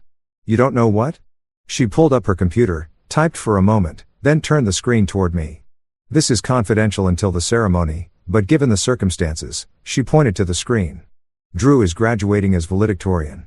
His weighted GPA is 4.2. Between his AP courses, his independent study in environmental science with Professor Timothy Stevens at the university, and his academic achievements, he edged out Meredith Bird by 0.003. I felt my chest tighten with pride and rage. "Candace doesn't know." "No, we only notify the valedictorian and salutatorian 2 days before graduation. Drew was informed yesterday." "Did he not tell you?" "He probably wanted to surprise me. He mentioned he had something special to share after the ceremony." I paused, piecing it together. Candace must have found out somehow. That's why she did this. She couldn't stand that he succeeded without her approval. On his own terms, Principal Rice nodded slowly. "There's something else you should know. Meredith Bird's mother, Erin Bird, is on the school board with Candace. They're competitive, to put it mildly." The picture became clearer. Candace had probably learned from Erin that Drew beaten Meredith for valedictorian.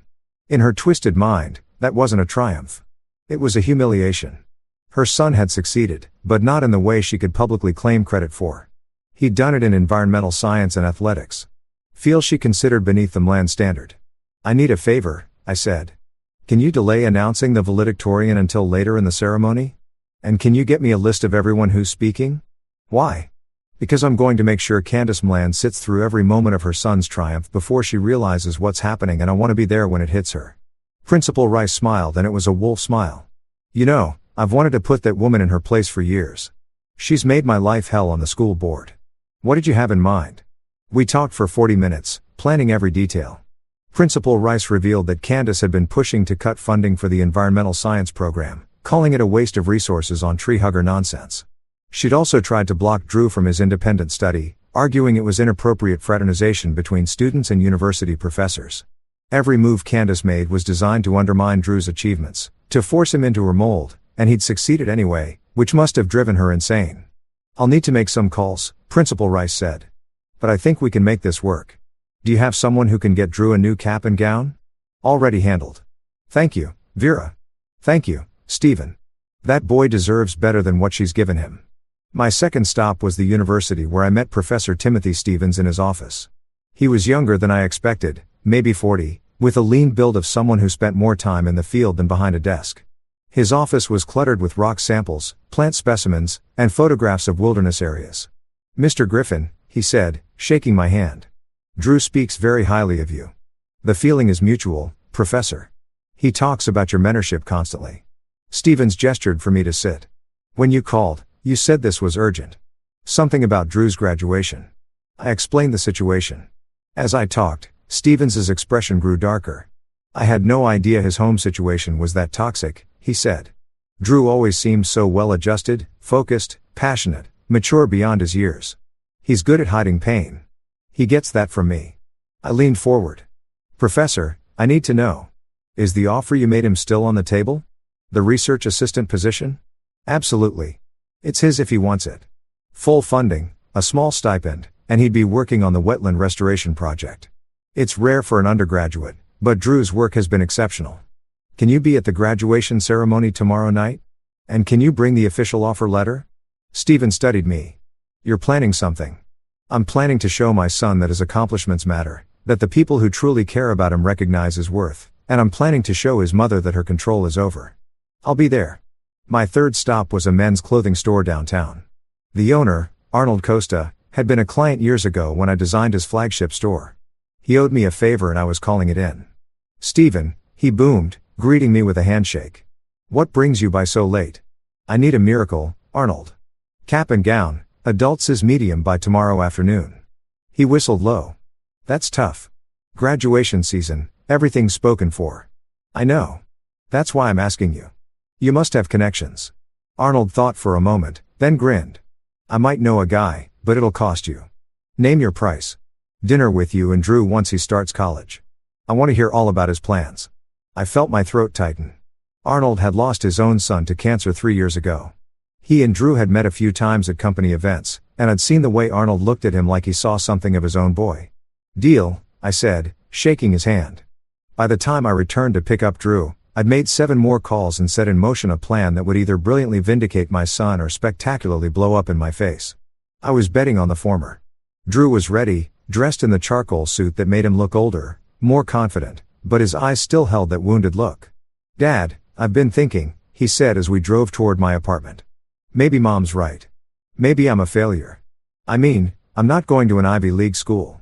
I'm not studying business. I'm not." "Stop," I said firmly. "Drew, look at me." He turned and I saw my son. Truly saw him. Not the kid Candace wanted him to be, but the young man he'd become despite her. "Do you know what I see when I look at you?" I asked. "I see someone who chose passion over prestige, who chose authenticity over appearances. You could have played the game, son. You could have joined the business club, dated the right girls, said the right things. But you didn't because that would have been a lie. And you're not a liar. But what if she's right? What if I can't make it on my own? Drew, I need to tell you something. Something I should have told you years ago." I pulled into the parking lot of my apartment and turned off the engine. "Your mother and I are getting divorced." I've already filed the papers, and I'm not going to fight for the house or the cars or any of that. You know what I'm fighting for? What? You full custody. And once you turn 18 next month, that won't matter legally anymore. But what will matter is this. You'll never have to apologize for being yourself again. You'll never have to shrink yourself to fit into someone else's idea of who you should be. Drew's eyes filled with tears. I thought you were trying to fix things with her. You said you were working it out. I lied. I'm sorry. I didn't want you to worry during your senior year. But the truth is, I've been building a case for months, documenting her behavior, gathering evidence. Today's incident, that's the nail in the coffin. You're really leaving her? I already left her, son. I've just been waiting for the right moment to make it final. And tomorrow night at your graduation, I'm going to make sure everyone sees exactly who Candace Mlan really is. Drew wiped his eyes. What are you planning? I smiled. You'll see. But I need you to trust me. Can you do that? He nodded slowly. What do I need to do? Show up. Be yourself. And when they call your name, walk across that stage like you own it. Because you've earned it, Drew. Every step. We spent that evening in my apartment eating takeout Chinese food and talking about everything except graduation. I asked about his plans for college, his research ideas, his goals. For the first time in months, I saw him light up. Saw the passion that Candace had tried so hard to extinguish. Around midnight, he fell asleep on my couch. I covered him with a blanket and sat in the chair across from him, watching him sleep like I had when he was a baby. Back then, I'd promised him I would protect him from the world. I'd failed at that for too long, letting Candace's poison seep into our lives. But tomorrow, I would make it right. The next morning, I made breakfast while Drew showered. My phone buzzed with messages from Principal Rice, Professor Stevens, and several others confirming the plan. Everything was falling into place. Dad, Drew called from the bathroom. The ceremony starts at 7 o'clock. What time should we leave? 5:30. I need to make a stop first. Where? You'll see. At 5 o'clock, Arnold Costa called. Got your package. Where do you want it delivered? The high school. Principal Rice's office. You're a lifesaver, Arnold. Don't thank me yet. Wait till you see what I managed to pull off. We arrived at the school at 5:45. The parking lot was already filling with families, students milling around in their caps and gowns, taking photos. Drew tensed beside me. What if I see Mom? Then you look her in the eye and you smile because she doesn't control you anymore. Principal Rice met us at the side entrance holding a garment bag. Steve and Drew, come with me. In her office, she unzipped the bag to reveal not just a cap and gown, but the gold honor cords for valedictorian and a special sash embroidered with the school's crest. Arnold really came through, I murmured. There's more, Principal Rice said. She handed Drew an envelope. Your speech? I took the liberty of printing it out since you probably don't have access to the one at your mother's house.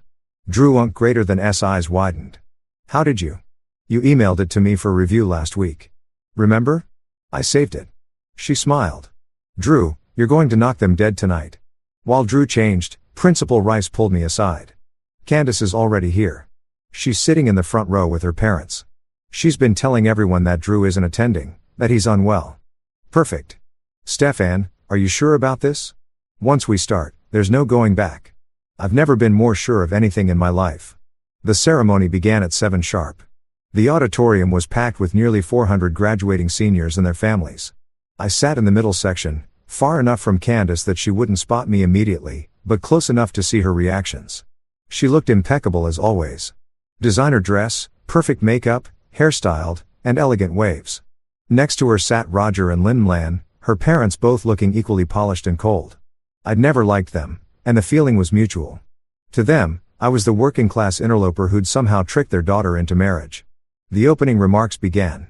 Principal Rice spoke about achievement, perseverance, and the diverse paths to success. I saw Candace checking her phone, barely paying attention. Then came the student performances. The orchestra played, the choir sang, and through it all, there was no mention of Drew. Candace looked smug, satisfied that she'd successfully cowed her son into staying home. The processional began and graduates filed in alphabetically. When the G started, I watched Candace's face. She was still on her phone, not even looking up. Then Drew walked in. He moved with quiet confidence, his chin up, wearing the cap and gown she destroyed. The gold cords gleamed against the navy fabric. He didn't look at her, didn't acknowledge her presence. He simply walked to his assigned seat and sat down with perfect composure. I saw the moment Candace noticed her head snapped up, her face going white, then red. She leaned over to whisper furiously to her mother, who looked equally shocked. Roger Mland's expression was harder to read, but I caught a flicker of something. Maybe respect crossed his face as he looked at Drew. The ceremony continued. Awards were announced. Perfect attendance scholarship recipients department honors. Drew's name was called for the Environmental Science Award presented by Professor Stavens himself. As Drew walked to the stage, Steven shook his hand warmly and said something that made Drew smile. The microphone caught his words. "We're lucky to have you joining our research team this fall." Murmurs rippled through the audience. Candace's face was a mask of fury. Research assistant positions at the university were prestigious, usually reserved for graduate students. Her son had earned something she couldn't buy or control. More awards followed. Drew received the cross-country MVP, the Community Service Award, and the Principal's Achievement Award. Each time his name was called, each time he walked across that stage with dignity and grace, I saw Candace's expression grow darker. Lynn Mland leaned over and whispered something sharp to her daughter. Candace's jaw tightened, but she remained seated, maintaining the appearance of support even as her world crumbled. Then came the moment I'd been orchestrating. Principal Rice returned to the podium.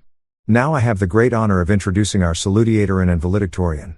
These students have demonstrated exceptional academic achievement, leadership, and character." Candace straightened in her seat. This was what she'd been waiting for, the confirmation that some other student had outperformed Drew. Our salutatorian, graduating with a weighted GPA of 4.17, is Meredith Bird. Applause erupted. Meredith stood, looking genuinely thrilled, and made her way to the podium. Erin Bird was on her feet, camera flashing, beaming with pride. I saw her glance at Candace with barely concealed satisfaction. Candace clapped politely, but I could see the calculation in her eyes. If Meredith was salutatorian with a 4.17, then the valedictorian had to be someone else with a higher GPA. Maybe that Dennis kid from the debate team or Flora from the science club. Meredith gave a lovely speech about friendship and following your dreams. It was sweet, heartfelt, and I could see Drew smiling as he listened. Then, Principal Rice returned to the microphone. "And now graduating with a weighted GPA of 4.2, having completed multiple advanced placement courses, an independent research study at the university level, and demonstrated exceptional leadership both in academics and athletics, our valedictorian, Drew Griffin." The auditorium erupted. I watched Candace's face go from confusion to disbelief to absolute horror. Her mouth opened and closed like a fish, gasping for air. Lynn Mland grabbed her daughter's arm, hissing something I couldn't hear. Roger Mland, to my surprise, started clapping. Drew stood and the applause grew louder. His cross-country teammates were on their feet whooping and cheering. The Environmental Science Club joined in, then more students, then parents until the entire auditorium was standing. Everyone except Candace and Lynn. Drew walked to the podium and I saw him take a deep breath. This was the moment that could break him or make him. The moment he could show his mother that her words, her cruelty, her judgment, none of it mattered. He looked out at the crowd and his eyes found mine. I nodded. He smiled. "Thank you," he began, his voice steady and clear. "When I was asked to write this speech, I struggled with what to say. How do you sum up 12 years of education, of growth, of becoming who you're meant to be?" The room quieted, everyone leaning in to listen. "I decided to talk about expectations," Drew continued. "We all face them. The expectations of our parents, our teachers, our peers, society. Some expectations lift us up, challenging us to be better. Others weigh us down, trying to shape us into something we're not." I saw several students nodding, recognizing their own struggles in his words. For a long time, I tried to meet expectations that weren't meant for me. I tried to fit into a mold that didn't match who I was inside, and I failed. He paused, letting that word hang in the air. I failed to be someone I wasn't. And you know what? That failure was the best thing that ever happened to me. Nervous laughter rippled through the audience. Candace was stone still because that failure forced me to ask a question whose expectations matter. Who gets to decide if I'm successful, if I'm worthy, if I'm enough? Drew's voice grew stronger. I realized the answer wasn't in the mirror someone else held up for me. It was in the reflection I saw when I looked at myself honestly. He glanced down at his notes, then back up. I chose to study environmental science when I was told it was impractical. I chose cross-country over football when I was told it was less prestigious. I chose a state university over an Ivy League school when I was told it would embarrass my family. Gasps echoed through the auditorium. This wasn't a typical feel-good graduation speech. This was truth, raw and unfiltered. And standing here today as your valedictorian, I want you to know those choices were right. Not because they led to this moment, but because they were mine. I owned them. I lived them. I became myself through them. He looked directly at Candace for the first time. To anyone who ever told me I wasn't good enough, thank you. You taught me that being good enough for someone else is an impossible goal. The only person I need to be good enough for is myself. The silence was absolute. Then someone started clapping. Professor Stavins standing in the back. Then Principal Rice. Then Arnold Costa, who'd snuck in to watch. Then the students. Then everyone. A wave of applause that shook the walls. Candace sat frozen, her face pale. Lynn Mlan looked like she'd been slapped, but Roger Mlan, he was clapping too slowly with an expression that might have been regret. Drew finished his speech with words about the future, about the class moving forward together, about supporting each other's diverse paths. It was beautiful, inspiring, and completely authentic.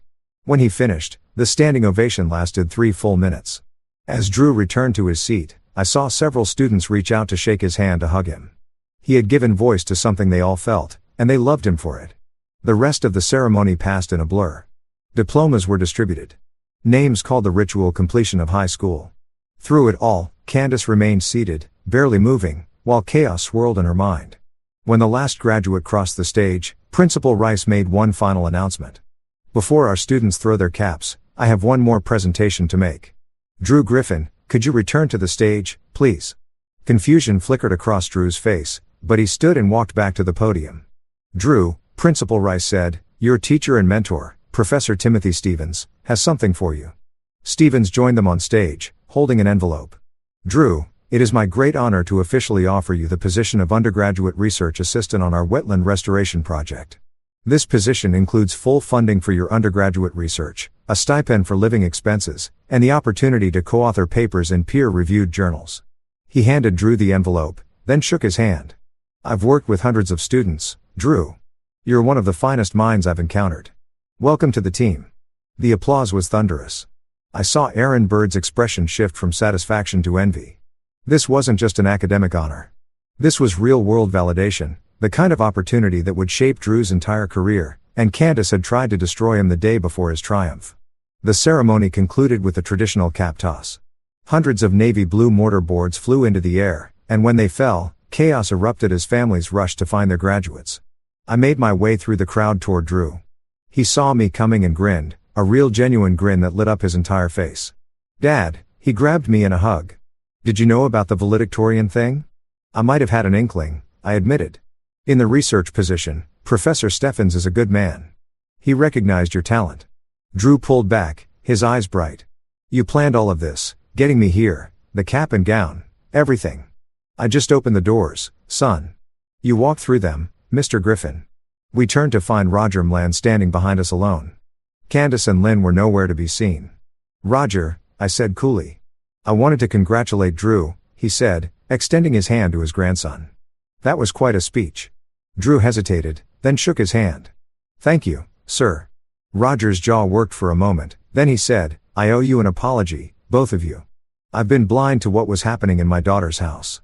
The way she's treated you, Drew, that's not right. That's not how family should be. No, I agreed. It's not. And you, Stephen, I was wrong about you. I thought you weren't good enough for Candace, that you were using her, but I see now that she was using you. Using both of you. Where is she? I asked. She left, took Lynn, and stormed out during the cap toss. I expect I'll get an earful when I get home. He smiled grimly. But I think I'll stay here for a while. Enjoy the celebration. He turned back to Drew. Your grandmother and I would like to take you to dinner this weekend. Just the 3 of us. If you're willing, Drew looked at me. I nodded. That's up to you, son. Okay, Drew said. I'd like that. After Roger left, Drew and I were surrounded by well-wishers.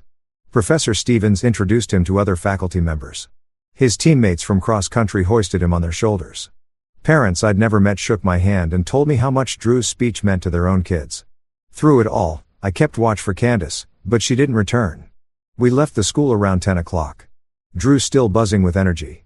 I can't believe today happened, he said as we drove back to my apartment. Yesterday, I thought my life was over. Today I'm valedictorian with a research position. Yesterday your mother tried to break you. I said today you proved you're unbreakable. What happens now, Dad? Now? Now we go home, order pizza, and celebrate. Tomorrow we start dealing with the legal stuff, the divorce, custody, though you'll be 18 soon, so that's mostly symbolic. Then we start planning your future. What about Mom? I thought about Candace. About the woman I'd married and the monster she'd become. Your mother made her choices, Drew. She chose cruelty over compassion, control over love. She'll have to live with the consequences. Do you think she'll ever apologize? No. I said, honestly, people like your mother don't apologize. They double down, blame everyone else, twist the narrative until they're the victim. But here's the thing. You don't need her apology to move forward. You don't need her approval to be successful. You already are successful with or without her. We spent that night eating pizza, watching terrible movies, and laughing until our sides hurt. It was the first time in years I'd seen Drew truly relaxed, truly himself. Around 2 o'clock in the morning, as he was falling asleep on the couch again, he said softly, "Dad, thank you for having a plan, for believing in me. Always, son. Always." The next morning, everything changed. I woke to my phone ringing. The number was Roger Mlan's. "Stephen," he said without preamble. "We need to talk. It's about Candace." "What about her?" "She's been embezzling for my company. Has been for years." I sat up suddenly wide awake.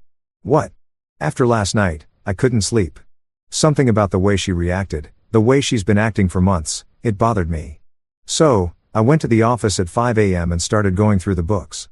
His voice was tight with anger. "She's stolen nearly $2 million over the past 6 years." My mind reeled. How? Fake vendor contracts, inflated expense reports, ghost employees. It's sophisticated, which is why our auditors missed it. But once I knew what to look for, it was obvious. He paused. "I'm calling the police." "Stephen, I wanted you to know first." "Why tell me?" "Because she did it for Drew. At least that's what she'll claim. She's been funneling money into offshore accounts supposedly for his college fund. But the paperwork shows the accounts are in her name only." I thought about the note she'd left. "Don't bother coming to me for college money." She hadn't meant she wouldn't pay. She meant the money she'd stolen for him was now hers. Her final punishment for his failure. "What do you need from me?" I asked. "Nothing. Just take care of my grandson. And when the news breaks, help him understand that this isn't his fault." The police arrested Candace Mlan that afternoon. The charges were extensive. Embezzlement, fraud, money laundering. Her bail was set at $1 million, which Lynn Mlan paid without hesitation, but the damage was done. The story hit the news that evening. Local socialite arrested for embezzling from family business. The article detailed the charges, included a photo of Candace being led away in handcuffs, and mentioned her prominent role in society. It also mentioned that her son had graduated as valedictorian the previous night. Drew watched the news in silence, his face unreadable. When it ended, he turned to me. "Did you know?" "Not until this morning. Your grandfather called me. She stole from me." "She stole for herself, Drew. She claimed it was for you, but the accounts are in her name. She was using you as justification for her crimes." He absorbed this, then shook his head. "Everything she did, every criticism, every cruel word.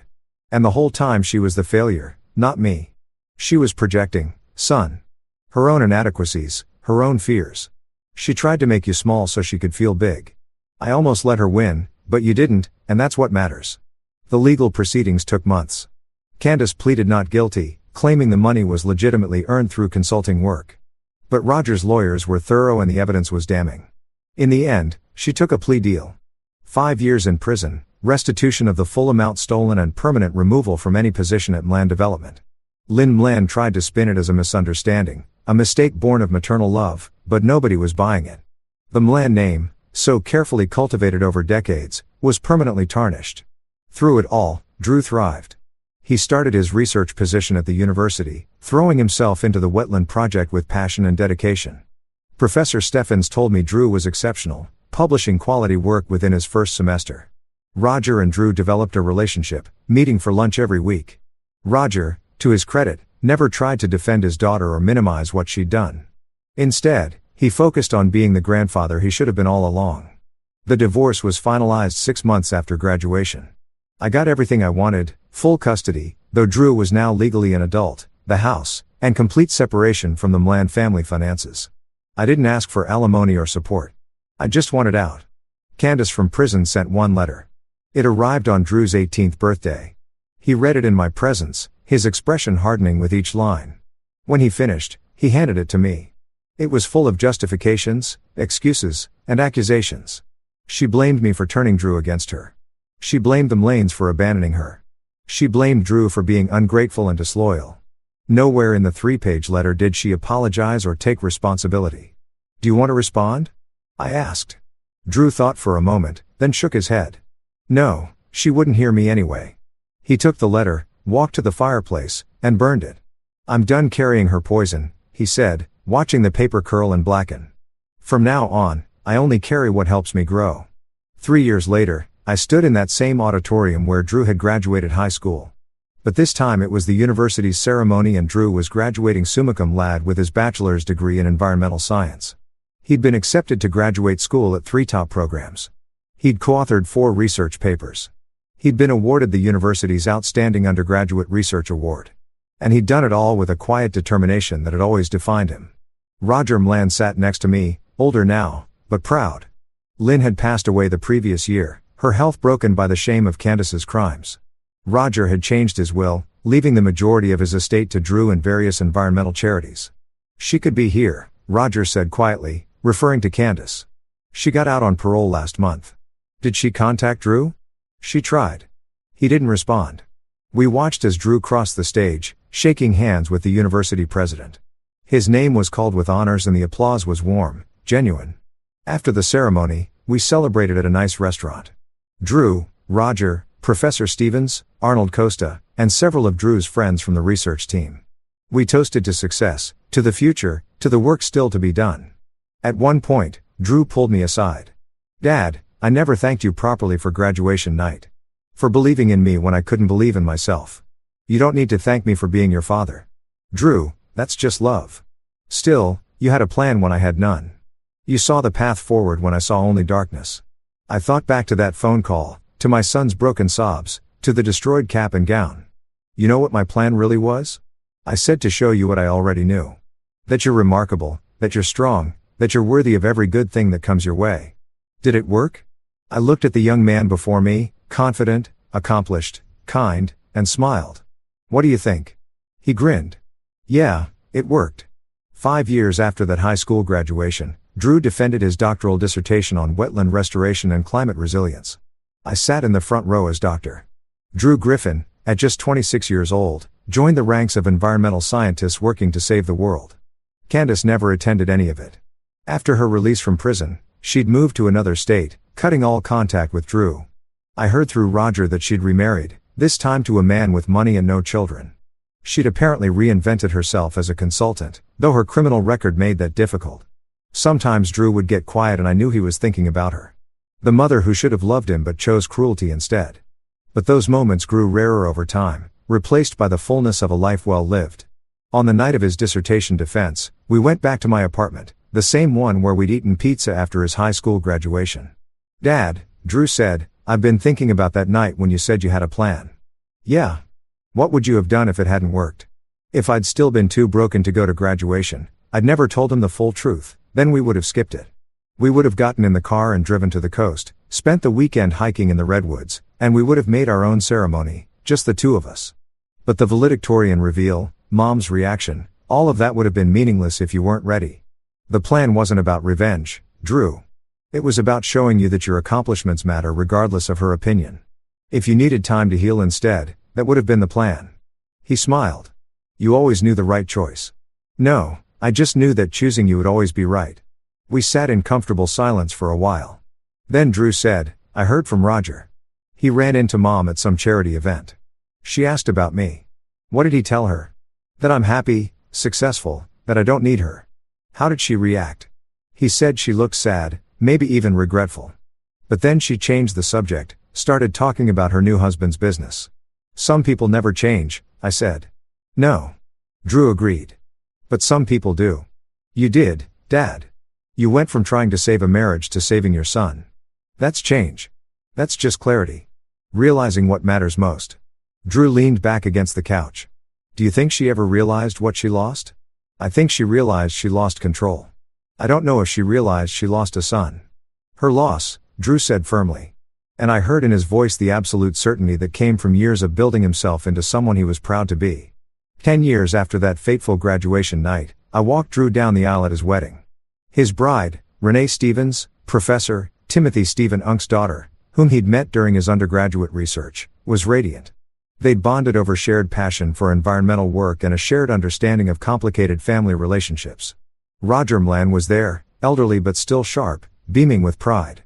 Arnold Costa sat in the third row, having become like an uncle to Drew over the years. The church was full of friends, colleagues, and people whose lives Drew had touched through his work. Candace was not invited. We hadn't heard from her in years. As I placed Drew's hand in Renee's, I thought about that 17-year-old boy who'd called me crying, convinced his life was over. And I looked at the man he'd become, Dr. Drew Griffin, published scientist, loving partner, someone who'd turned pain into purpose. Take care of him, I whispered to Renee. She smiled. He can take care of himself, Mr. Griffin. But I'll stand beside him anyway. At the reception during the father-son dance, Drew said, "You know what? What I remember most about that graduation night." "What's that?" "The way you said I have a plan, like it was a fact, not a hope. Like you knew without doubt that everything would be okay." I was terrified. I admitted I had no idea if any of it would work. "But you sounded so sure because I was sure of you, Drew. I was sure that if I gave you a chance, if I showed you that someone believed in you, you'd find your way. And you did." He hugged me tight. "Thank you, Dad, for that night. For every night since, for teaching me that the people who love you don't try to break you, they help you build yourself stronger." Later, during the toasts, Roger Mlan stood. His hands shook slightly as he raised his glass. "I want to tell you all something," he said. 10 years ago, my daughter tried to destroy my grandson. She cut up his graduation gown, called him a failure, tried to convince him he was worthless. The room went silent. But this young man's father had a different plan. He showed Drew that real strength isn't about controlling others. It's about believing in yourself. That real success isn't about meeting someone else's standards. It's about exceeding your own. Roger's eyes found mine. Stephen Griffin is a better man than I gave him credit for. And Drew is everything a grandfather could hope for. Not because of the degrees or awards, but because he's kind. He's genuine. He's his own person. He raised his glass higher. To Drew and Renee, may you build a life as authentic and beautiful as the love you share. The toast was met with thunderous applause. That night, as the celebration wound down, I stepped outside for air. The summer night was warm, stars bright above the city lights. "Dad," I turned to find Drew standing in the doorway. "Everything okay?" I asked. "More than okay," he joined me, looking up at the stars. "I was just thinking 10 years ago. I thought my world was ending. And in a way, it was the world Mom wanted for me. The person she wanted me to be that died that night and something better was born." "Yeah." He smiled. "You know, sometimes I wonder what would have happened if you hadn't answered that call. If I'd faced that night alone, you never would have been alone, Drew. Even if I'd been on the other side of the world, I would have found a way to be there for you. I know. That's what I've learned from you. That real love isn't about grand gestures or perfect words. It's about showing up, being present, having a plan even when everything seems hopeless." We stood together in comfortable silence, father and son, watching the stars, and thinking about the long road from that devastating phone call to this moment of triumph. "She called," Drew said suddenly. "I stiffened Candace yesterday. I don't know how she got my number. She said she wanted to congratulate me on the wedding, that she hoped we could reconnect." "What did you say?" I told her I'd think about it. Then I hung up. "And have you thought about it?" He took a deep breath. "I think she's still my mother. Part of me will always wonder if she's changed. If there's a chance for something different, but the bigger part of me knows that even if she has changed, I don't owe her access to my life. She lost that privilege when she chose cruelty over love. That's wise, son. I learned from the best." He turned to me. "You could have poisoned me against her. Could have spent years telling me how terrible she was, but you didn't. You let me see it for myself. Let me make my own choices. That took strength. You deserve the truth, not my version of it. Still, thank you." He checked his watch. "I should get back. Renee will wonder where I disappeared to." As he turned to leave, I called after him. "Drew." "Yeah, Dad. I'm proud of you. Not because you're Dr. Griffin or because you published papers or won awards. I'm proud because you chose to be kind when you could have been bitter. You chose to build when you could have destroyed. You chose yourself when the world was telling you to be someone else." His eyes glistened. "That's because I had you showing me the way." He went back inside and I stayed a moment longer under the stars. Somewhere out there, Candace Mlan was living her life. Probably convinced she'd been wronged, that she was the victim of circumstances beyond her control. But here, in this moment, her son was celebrating a love she'd never understand, surrounded by people who valued him for exactly who he was. And that was the best revenge I could have ever planned, not her suffering. But Drew's joy, the plan hadn't been perfect. There had been setbacks, hard days, moments when Drew struggled with the scars Candace left behind. But through it all, we'd worked together to build something she could never touch. A relationship based on mutual respect, unconditional love, and the understanding that real strength comes from within. As I walked back into the reception, I heard Drew's laugh, genuine, free, unburdened. And I knew that 10 years ago, when I told my crying son, I have a plan. This was what I've been planning for all along. Not revenge, not vindication, not even justice. Just this, my son. Happy, whole, and free. That was the plan, and it had worked perfectly. That brings this story to an end, and that one was definitely a wild ride. Let me know what you think in the comments. Now, let's move into the next story, titled, My wife's boss sent me a text with my wife's phone at 1 a.m. She's occupied now. She'll call later. I responded, no need. You can have her. We're done. 10 minutes later, my wife and her boss were at my door, clearly in distress, begging, look, I'm not saying I have a sixth sense or anything, but when your phone buzzes at 10:03 in the morning with that specific angry wasp vibration that screams, your life is about to get complicated. You just know something's gone sideways. I was half asleep, drooling on a pillow that smelled vaguely like old Chinese takeout and broken dreams when my phone lit up like a disco ball at a funeral. The blue light cut through my bedroom darkness with all the subtlety of a freight train crashing through a library. I grabbed the phone with the coordination of a drunk giraffe, squinting at the screen like it might suddenly make sense if I just focused hard enough. The notification said it was from Rachel, my wife. Rachel, the woman who promised to love me through sickness and health, and apparently also through really terrible life choices. But here's the kicker that made my stomach drop faster than a lead balloon. The actual sender name displayed was G. Price Work. Her boss, Dr. Gavin Price, the kind of guy who probably practiced his sympathetic doctor face in the mirror every morning while flossing with organic gluten-free dental tape. The message itself was short, sweet, and about as comforting as a cactus hug. She's occupied now. She'll call later. I stared at those words. Then I stared some more. I read them backwards, forwards in Pig Latin, trying to find some alternate interpretation where occupied meant something innocent like busy saving lives or stuck in a really long staff meeting about proper hand-washing techniques. But my brain, that traitorous bastard, kept circling back to the only conclusion that made sense at 1:03 in the freaking morning. My wife was with her boss and he felt comfortable enough using her phone to text me like I was some annoying telemarketer he could brush off with a canned response. The rage hit me like a tidal wave made of pure crystallized what the actual hell. But I'm a locksmith by trade, former cop by history, and a dramatic son of a gun by nature. So I channeled all that fury into crafting the perfect response. My thumbs flew across the keyboard with the precision of a surgeon and the pettiness of a reality TV villain. I typed, no need. You can have her. We're done. Then I added a period at the end because nothing says, I'm dead serious and you just nuke your own life quite like proper punctuation. Grammar is the ultimate power move when you're ending a marriage via text at 1 o'clock in the morning. I hit send with the same satisfaction I imagine people feel when they drop the mic after a killer speech. Then I set my phone face down on the nightstand, rolled over, and tried to convince myself I could actually fall back asleep after essentially detonating a nuclear bomb in the middle of my marriage. Spoiler alert, I could not. My brain was doing the mental equivalent of running laps while screaming and occasionally stopping to replay every moment of the last few months, looking for signs I'd missed, red flags I'd ignored, and excuses I'd swallowed like bad medicine. 10 minutes passed.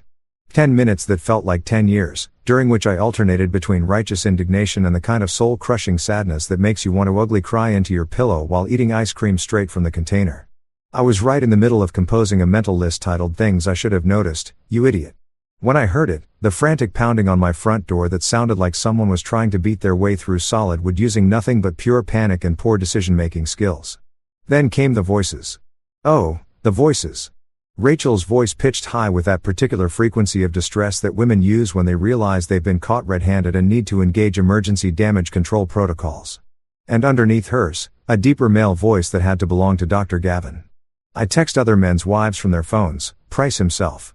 They were both talking over each other, a cacophony of pleading and explaining, and what sounded suspiciously like the verbal equivalent of throwing spaghetti at a wall to see what sticks. I hauled myself out of bed with all the enthusiasm of a man walking to his own execution, threw on the same jeans I discarded on the floor 6 hours earlier, and shuffled to the front door like a zombie who'd just been denied his morning coffee. Through the peephole, I got my first good look at the disaster unfolding on my doorstep. And let me tell you, it was better than any reality TV show I'd ever watched. Rachel was still in her scrubs, those blue hospital pajamas that apparently double as I'm having an affair camouflage, and her mascara was running down her face in thick black rivers that made her look like a raccoon who'd just been through a particularly emotional therapy session. Her hair was a mess. That specific kind of mess that happens when you've been horizontal for reasons that have nothing to do with sleeping. And she was clutching her phone like it was a life preserver, and she was drowning in an ocean of her own stupid choices. Next to her stood Dr. Gavin Price himself. And oh boy, he was exactly what I'd pictured, blurry-eyed, wearing one of those white coats that doctors use to broadcast their authority and superiority to us mere mortals who can't tell a spleen from a pancreas. He had that look on his face, the one that screams, I make important life or death decisions every day, and also terrible personal decisions after hours. His hair was rumpled, his clothes were wrinkled, and he had the general appearance of a man who just realized he'd walked face first into a trap of his own making.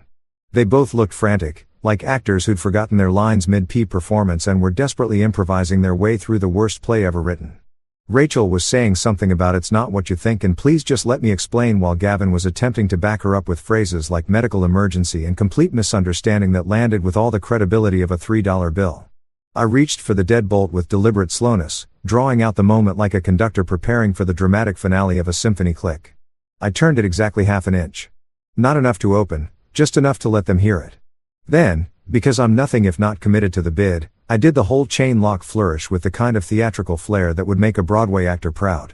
The metal chain slid into place with a satisfying clink that said, "Oh, you're not getting in here, and I'm going to enjoy every second of making you squirm." I let them beg through that chain.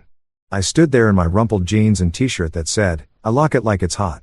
A gift from Frank that I thought was hilarious right up until this moment. Listening to them spew excuses and explanations through the 4-inch gap that might as well have been the Grand Canyon. Rachel was crying. Real tears, not the manipulative kind, which somehow made it worse. Gavin was doing his best impression of a reasonable human being, which was about as convincing as a snake trying to sell you life insurance. I narrated the whole scene in my head with enough sarcasm to power a small city.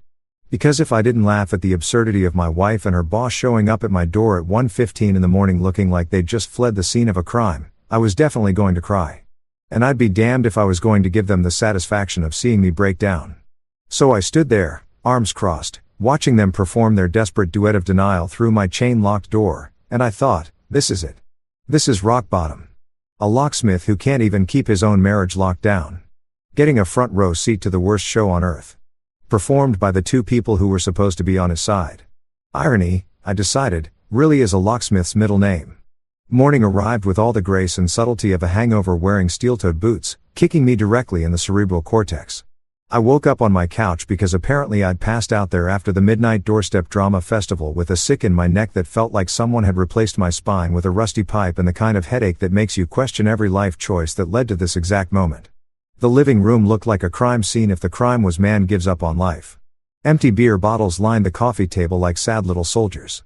The TV was frozen on some infomercial for a vegetable chopper that promised to change my life. And my phone was blowing up with notifications that I absolutely did not want to read.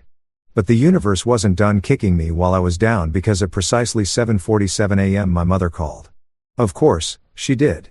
Mothers have this supernatural ability to sense when their children's lives are imploding from up to 300 meters away.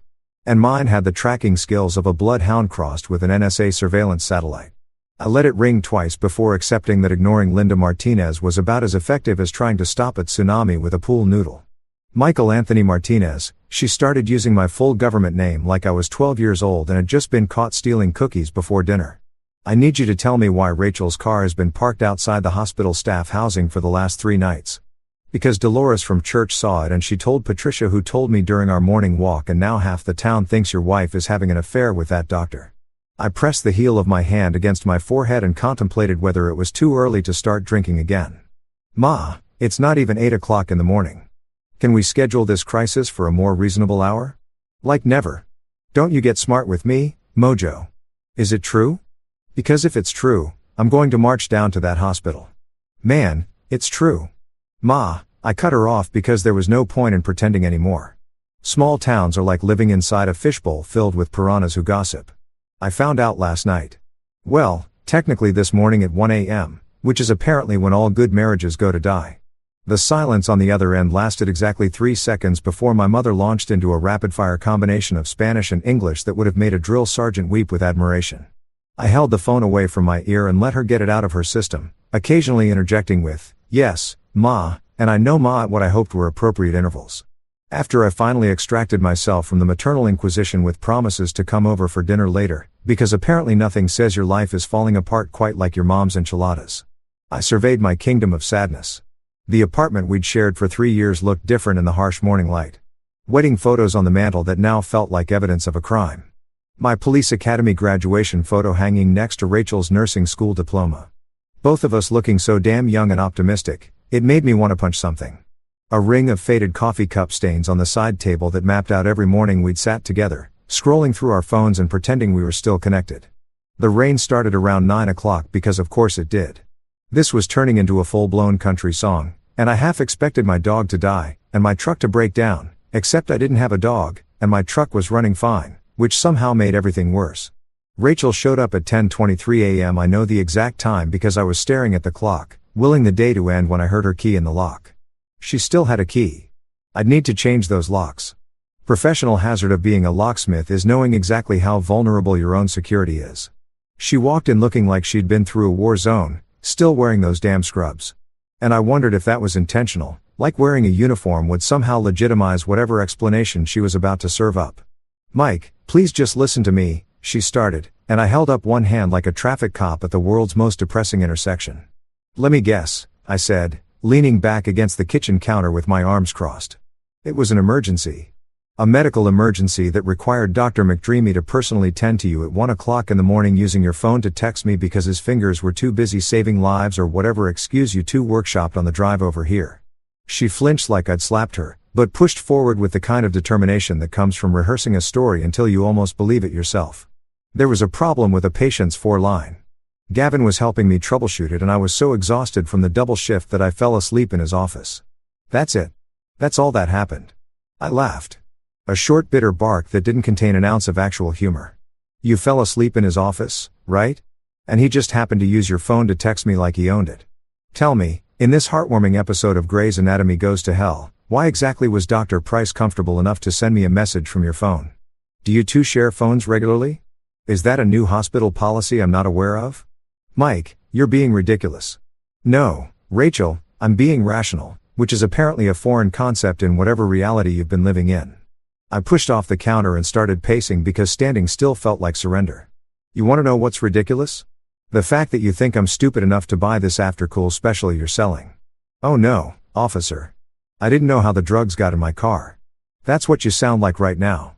Her face crumpled and she sank into the armchair. My armchair, the one I'd inherited from my grandfather, like her legs couldn't hold her up anymore. "It's been months of distance between us, Mike. Months of you working late on locksmith calls. Months of me pulling double shifts, months of us passing each other like roommates instead of partners. I felt alone. I felt invisible. So, you chose a late-night drama with your boss instead of I don't know, suggesting couples counseling instead of having one single honest conversation with your husband." I stopped pacing and looked at her dead on. "You felt alone, so you made sure I'd feel alone, too. That's some real partnership right there." She was crying now, full-on sobbing into her hands. And part of me, the part that had loved her since we met at that ridiculous hospital charity auction 6 years ago, wanted to comfort her. But the bigger part, the part that had spent the last 9 hours replaying every suspicious moment from the past few months, was too busy being angry to care about her tears. "If this was really an emergency," I said, letting the sarcasm drip from every word like acid, "why didn't Dr. Price wear scrubs to my doorstep? Why did he show up in a white coat like he was making a house call at 1 o'clock in the morning? Did he stop to change? Was there a wardrobe consultation? Because I'm just trying to understand the logistics of this medical emergency that required both of you to show up at my door looking like you just fled a telenovela set." She didn't have an answer for that. She just sat there crying into her hands while the rain beat against the windows and turned the whole scene into exactly what it was, a tragedy that nobody asked for, but everyone saw coming. I gave Rachel exactly 45 minutes to cry in my apartment before I told her she needed to leave. Not because I'm heartless, though at that particular moment I was doing a pretty solid impression of a man whose heart had been put through a wood chipper, but because if I had to watch her sob into her hands for one more second, I was either going to start screaming or start crying myself. And neither option seemed particularly productive. She left with all the dramatic flair of a soap opera actress exiting stage left, taking her keys with her because I hadn't had the energy yet to tell her I'd be changing the locks by tomorrow morning at the latest. The second her car pulled out of the driveway, I grabbed my phone and scrolled through my contacts until I found the name I was looking for. Frank Sullivan, listed in my phone as Frank the Tank, Bad Ideas Department. Frank was my old partner back when I was still wearing a badge and pretending I had my life together before I'd hung up my gun and decided that picking locks was somehow less stressful than picking up the pieces of other people's disasters. Turns out I was wrong about that, but that's a different therapy session. Frank had left the force about 2 years before I did, deciding that working for the city paid in good intentions and benefits, whereas running his own private investigation firm paid in actual money and came with the added bonus of choosing which idiots to work for.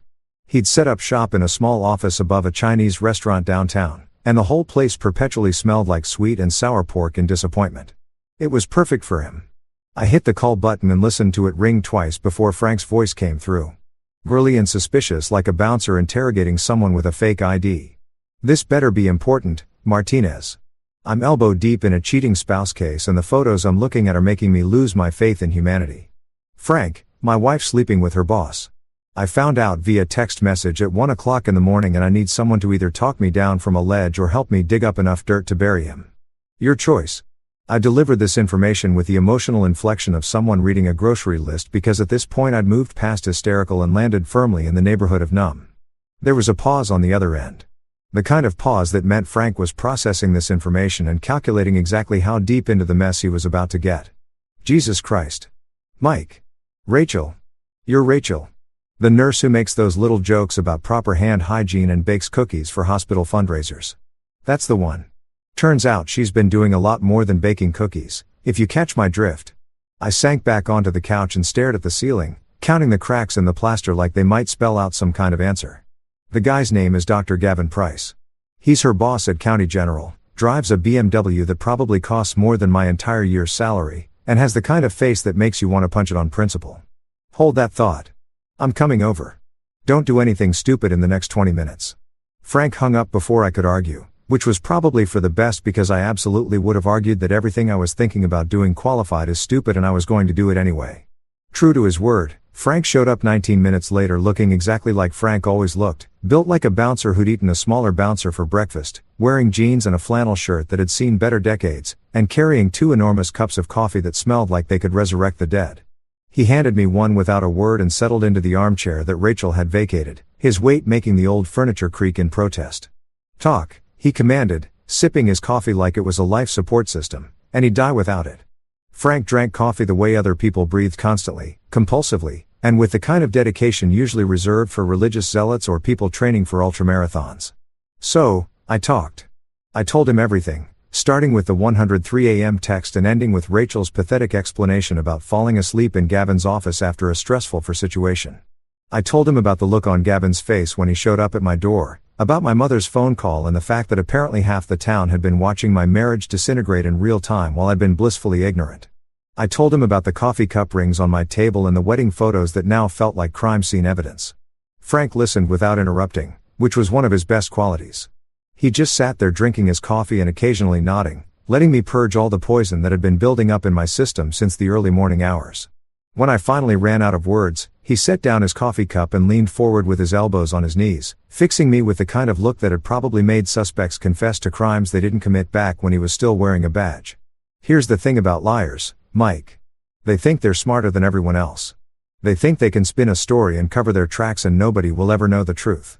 But liars always make mistakes because they're too busy remembering the lies to remember the details. He picked up his coffee again and took a long drink. You want my professional opinion? This wasn't a one-time thing. This wasn't some moment of weakness or a bad decision made in the heat of the moment. This has been going on for a while and they've been careful about it, which means there's a pattern. And patterns leave evidence. What kind of evidence? I asked, leaning forward, because suddenly this felt less like wallowing in self-pity and more like actually doing something productive with my rage. Paper trail, bank records, phone logs, credit card statements. People lie, Mike. People lie all the damn time. But phones don't lie. Money doesn't lie. Digital footprints don't lie. Frank was getting animated now, shifting into his investigator mode like a superhero putting on a cape. You want to know the truth? I mean, the real actual documented truth that holds up in divorce court and makes your lawyer smile. Then we need to look. Not shotgun revenge, not yet. Just good old-fashioned fact-finding, detective work, the boring, methodical kind that actually gets results. I felt something shift in my chest. Some combination of relief and purpose that made me sit up straighter. I want to look. I want to know everything. Every text, every call, every time they met up and thought they were being clever. I want the whole damn story. That's what I like to hear. Frank grinned. And it was the kind of grin that meant someone was about to have a very bad day. Now tell me everything you know about this Dr. Price character. Where he works, where he lives, what kind of car he drives, if he's got a history. I'll start running background checks, see what skeletons are hiding in his closet. Guys like this, doctors with God complexes who think they can screw around with their subordinates. They usually have a pattern. This probably isn't the first time, which means there might be other victims, other stories, other people who'd love to see him get what's coming to him. I could use my locksmith skills to help with the investigation. I offered, only half joking. You know, open some closed cases. Literally, Frank groaned and threw a couch pillow at my head. Jesus Christ, Martinez. That's the worst pun I've heard all week, and I spent yesterday talking to a bail bondsman who exclusively communicates in dad jokes. But yeah, your skills might actually come in handy if we need to, let's say, gain access to certain areas for documentary purposes. Documentary purposes. I like that. Very professional. I was actually smiling now, which felt bizarre given that my life was currently on fire. But there was something about having a plan, having Frank in my corner. That made the whole disaster feel less like drowning and more like swimming toward shore. I'll start digging into Price's background today, Frank said, standing up and draining the last of his coffee. Public records, professional history, any complaints filed against him, social media presence, the works. You focus on documenting everything from your end.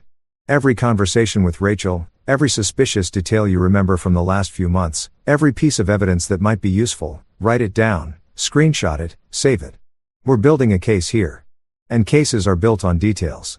He headed for the door, then turned back with that serious expression he used to wear when we were about to raid a drug house back in the day. Mike, one more thing. This is going to get ugly before it gets better. You need to be prepared for that. When you start digging into people's secrets, you don't always like what you find. You ready for that? I thought about Rachel crying in my armchair. I thought about Gavin's smug face at my doorstep. I thought about the 103 a.m. text and the 9 hours of hell that had followed. Yeah, I said, I'm ready. 3 days after Frank started his investigation, I got a text from a number I didn't recognize. It came through at 2:47 p.m. on a Thursday while I was in the middle of rekeying the locks at a real estate office, sweating through my work shirt, and contemplating whether I should just change my own damn locks already or continue living in this weird limbo where my cheating wife technically still had access to my apartment. The text was short and cryptic in that way that immediately makes you think either someone's trying to sell you car insurance or your life is about to get more complicated. We need to talk. It's about Rachel and Gavin. LLA. LLA. Rachel's friend Leah. LLA Chan, who taught overpriced spin classes at that boutique fitness studio downtown where people paid $40 to ride a stationary bike in a dark room while someone yelled motivational garbage at them. Leah, who posted Instagram stories of her green smoothies and acai bowls with captions about wellness journeys and finding your authentic self. Leah, who had always privately suspected was one of those people who preached health and positivity while secretly stress-eating cookie dough at midnight and contemplating the meaninglessness of existence. I stared at the text for a solid 30 seconds, my fingers covered in graphite and lock lubricant, trying to decide if this was a trap or an opportunity. On one hand, Leah was Rachel's friend, which meant she was potentially enemy territory. On the other hand, she was reaching out to me about Rachel and Gavin, which meant either she had information or she was about to deliver some kind of intervention that would make me want to throw myself into traffic. I texted back, coffee bean on Main. 6 p.m. Come alone and don't tell Rachel because apparently I was living in a spy movie now and everything had to be dramatic and clandestine. She responded immediately, already planning on it. See you there. The Coffee Bean was one of those aggressively hipster establishments where the baristas had ironic mustaches and the menu featured things like deconstructed lattes and artisanal cold brew infused with the tears of free-range coffee plants or whatever pretentious nonsense they were calling regular coffee these days. I showed up 10 minutes early because old cop habits die hard. Ordered something called an Americano that cost $7 and tasted like regret and claimed a corner booth where I could see the door. Leia walked in at exactly 6 o'clock and I had to hand it to her. She looked exactly like someone who was about to either save my life or ruin it further. She was wearing yoga pants and an oversized hoodie that said, "Namaste" in bed, carrying one of those enormous water bottles that fitness people use to prove they're hydrated and therefore superior to the rest of us mortals. Her hair was pulled back in a ponytail so tight it probably gave her a headache, and she had that look on her face. The one that said she was nervous, guilty, and determined all at once. She spotted me, took a breath like she was preparing for battle, and made her way over with the kind of walk that suggested she'd rather be literally anywhere else. She slid into the booth across from me without ordering anything, which I respected because it meant she wanted to get straight to business. "Thanks for meeting me," she started. And her voice had that shaky quality that people get when they're about to confess something they really don't want to confess. I've been going back and forth on whether to reach out for the last 3 days, and I couldn't keep this to myself anymore. It's eating me alive. "Well, that makes 2 of us," I said, wrapping my hands around my overpriced coffee. "So, what's this about? And please don't tell me you're here to defend Rachel or explain how I misunderstood the situation, because I've already had my fill of gaslighting this week and it's only Thursday." Yila shook her head so hard her ponytail whipped back and forth like a pendulum of denial. "No. God, no. I'm not here to defend anyone. I'm here because," she stopped, pulled out her phone, and set it on the table between us like it was a live grenade. "I'm here because I have proof. Proof that this is so much worse than you think. And I need you to know that I didn't realize what was happening until it was too late. And I feel like absolute garbage about it." My heart rate kicked up a notch. That old familiar feeling from my cop days when a witness was about to crack and give you the key to the whole case. "What kind of proof?" She unlocked her phone with trembling fingers and pulled up her screenshots folder. "There's a group chat. It's called the On-Call Club. It's Jesus, Mike. It's disgusting. It's a bunch of doctors and nurses, mostly men, and they use it to brag about their conquests, like it's some kind of game, like the people they're sleeping with are just points on a scoreboard." She turned the phone toward me, and I felt my stomach drop as I scrolled through the screenshots. The chat was exactly what she described: crude, mean, filled with the kind of locker room talk that made you lose faith in humanity. There were names, dates, inside jokes that made my skin crawl. Emoji reactions that ranged from fire symbols to eggplants to thumbs ups. Like these people were congratulating each other on ruining marriages and betraying trust. And there, right in the middle of it all, was Gavin Price's name. Not just participating, leading. He was the ringleader of this disgusting little club, posting updates like he was some kind of conquest coordinator. Late shift scored me another point. Martinez's wife is easier than I thought. Husband's a locksmith. Ironic since he can't lock down his own marriage. Faced with tears of joy, I stared at those words until they burned into my retinas. The casual cruelty of it. The way he'd reduced Rachel to a point, a joke, a punchline in his twisted game. The way he'd thrown in that dig about me, about my profession, like it was all just hilarious entertainment for him and his band of medical professionals who'd apparently skipped the do no harm part of their training. "There's more," Leia said quietly. And she scrolled down to show me additional messages. Rachel's name appeared multiple times. Details about their encounters that made me want to throw my $7 coffee against the wall. Comments from other members of the chat congratulating Gavin, making jokes, treating the whole thing like it was fantasy football, but with real people's lives. "How long has this been going on?" I asked, my voice coming out rougher than I intended. "The chat's been active for at least 2 years from what I can tell. Rachel's name started appearing about 4 months ago." Hila pulled her phone back and hugged it to her chest like it contained classified information. "Mike, I need you to understand. I didn't know. I swear to God, I didn't know it was this bad. Rachel told me she was interested in someone at work, that there was chemistry, and her voice cracked.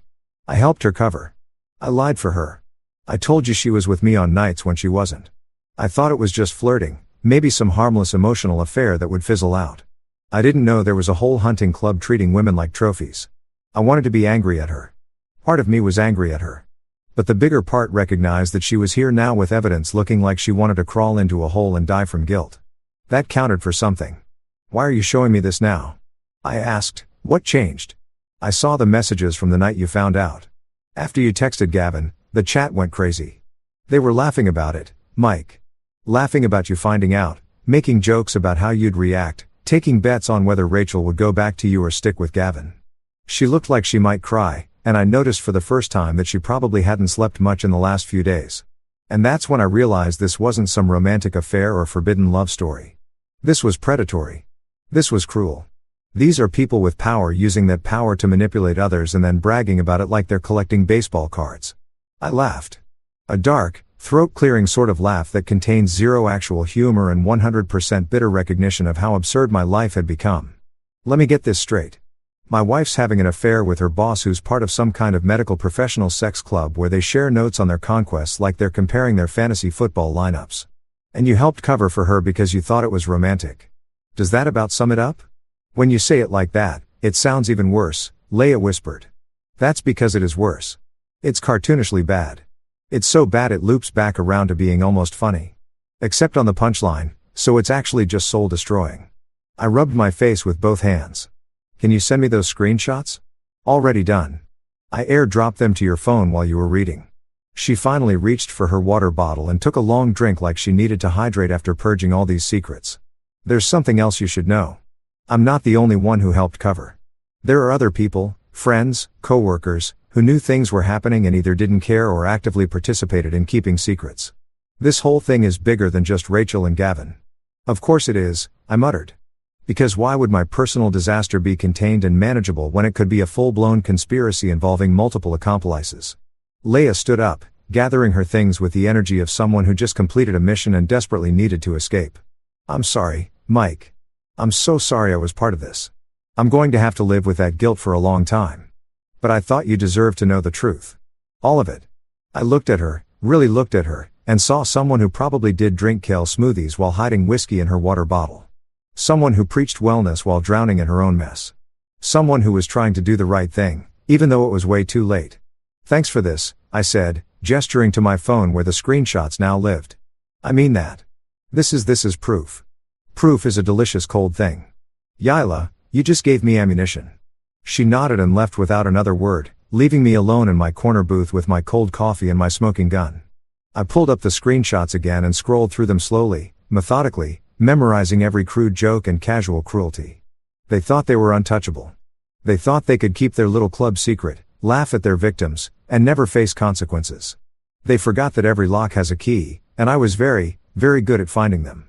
Frank showed up at my apartment 4 days after my coffee shop confession session with Leia, carrying a folder that was thicker than my old police vest, and had that particular weight that comes from containing someone's entire history of being a garbage human being. He didn't knock, just used the spare key I'd given him back when we were partners.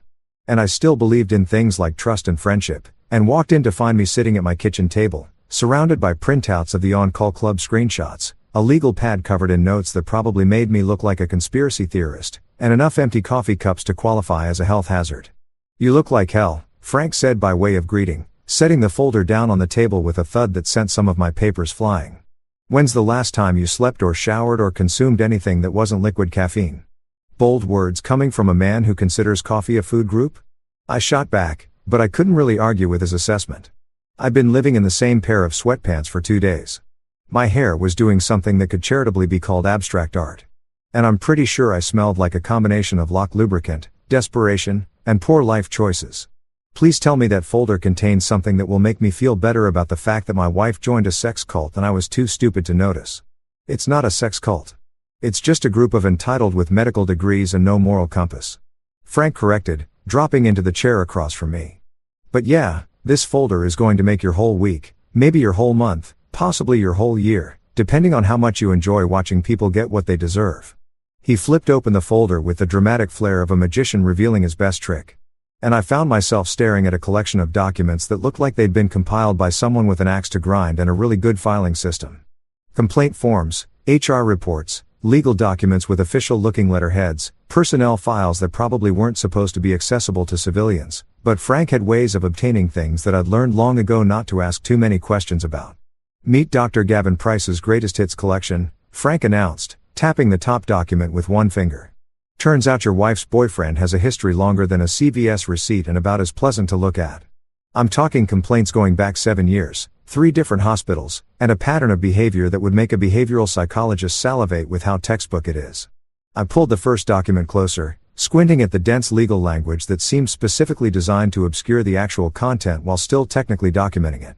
It was a complaint filed by a nurse named Jennifer Kaufman back in 2018 detailing how Drive Price had made repeated inappropriate comments about her appearance, suggested they discuss her career advancement opportunities over drinks, and then became hostile and vindictive when she declined his advances. The complaint had been filed with HR at his previous hospital, investigated for approximately 30 seconds, and then quietly filed away with a note that said, "Matter resolved through mediation." Matter resolved through mediation. I read aloud, letting the sarcasm drip from every syllable.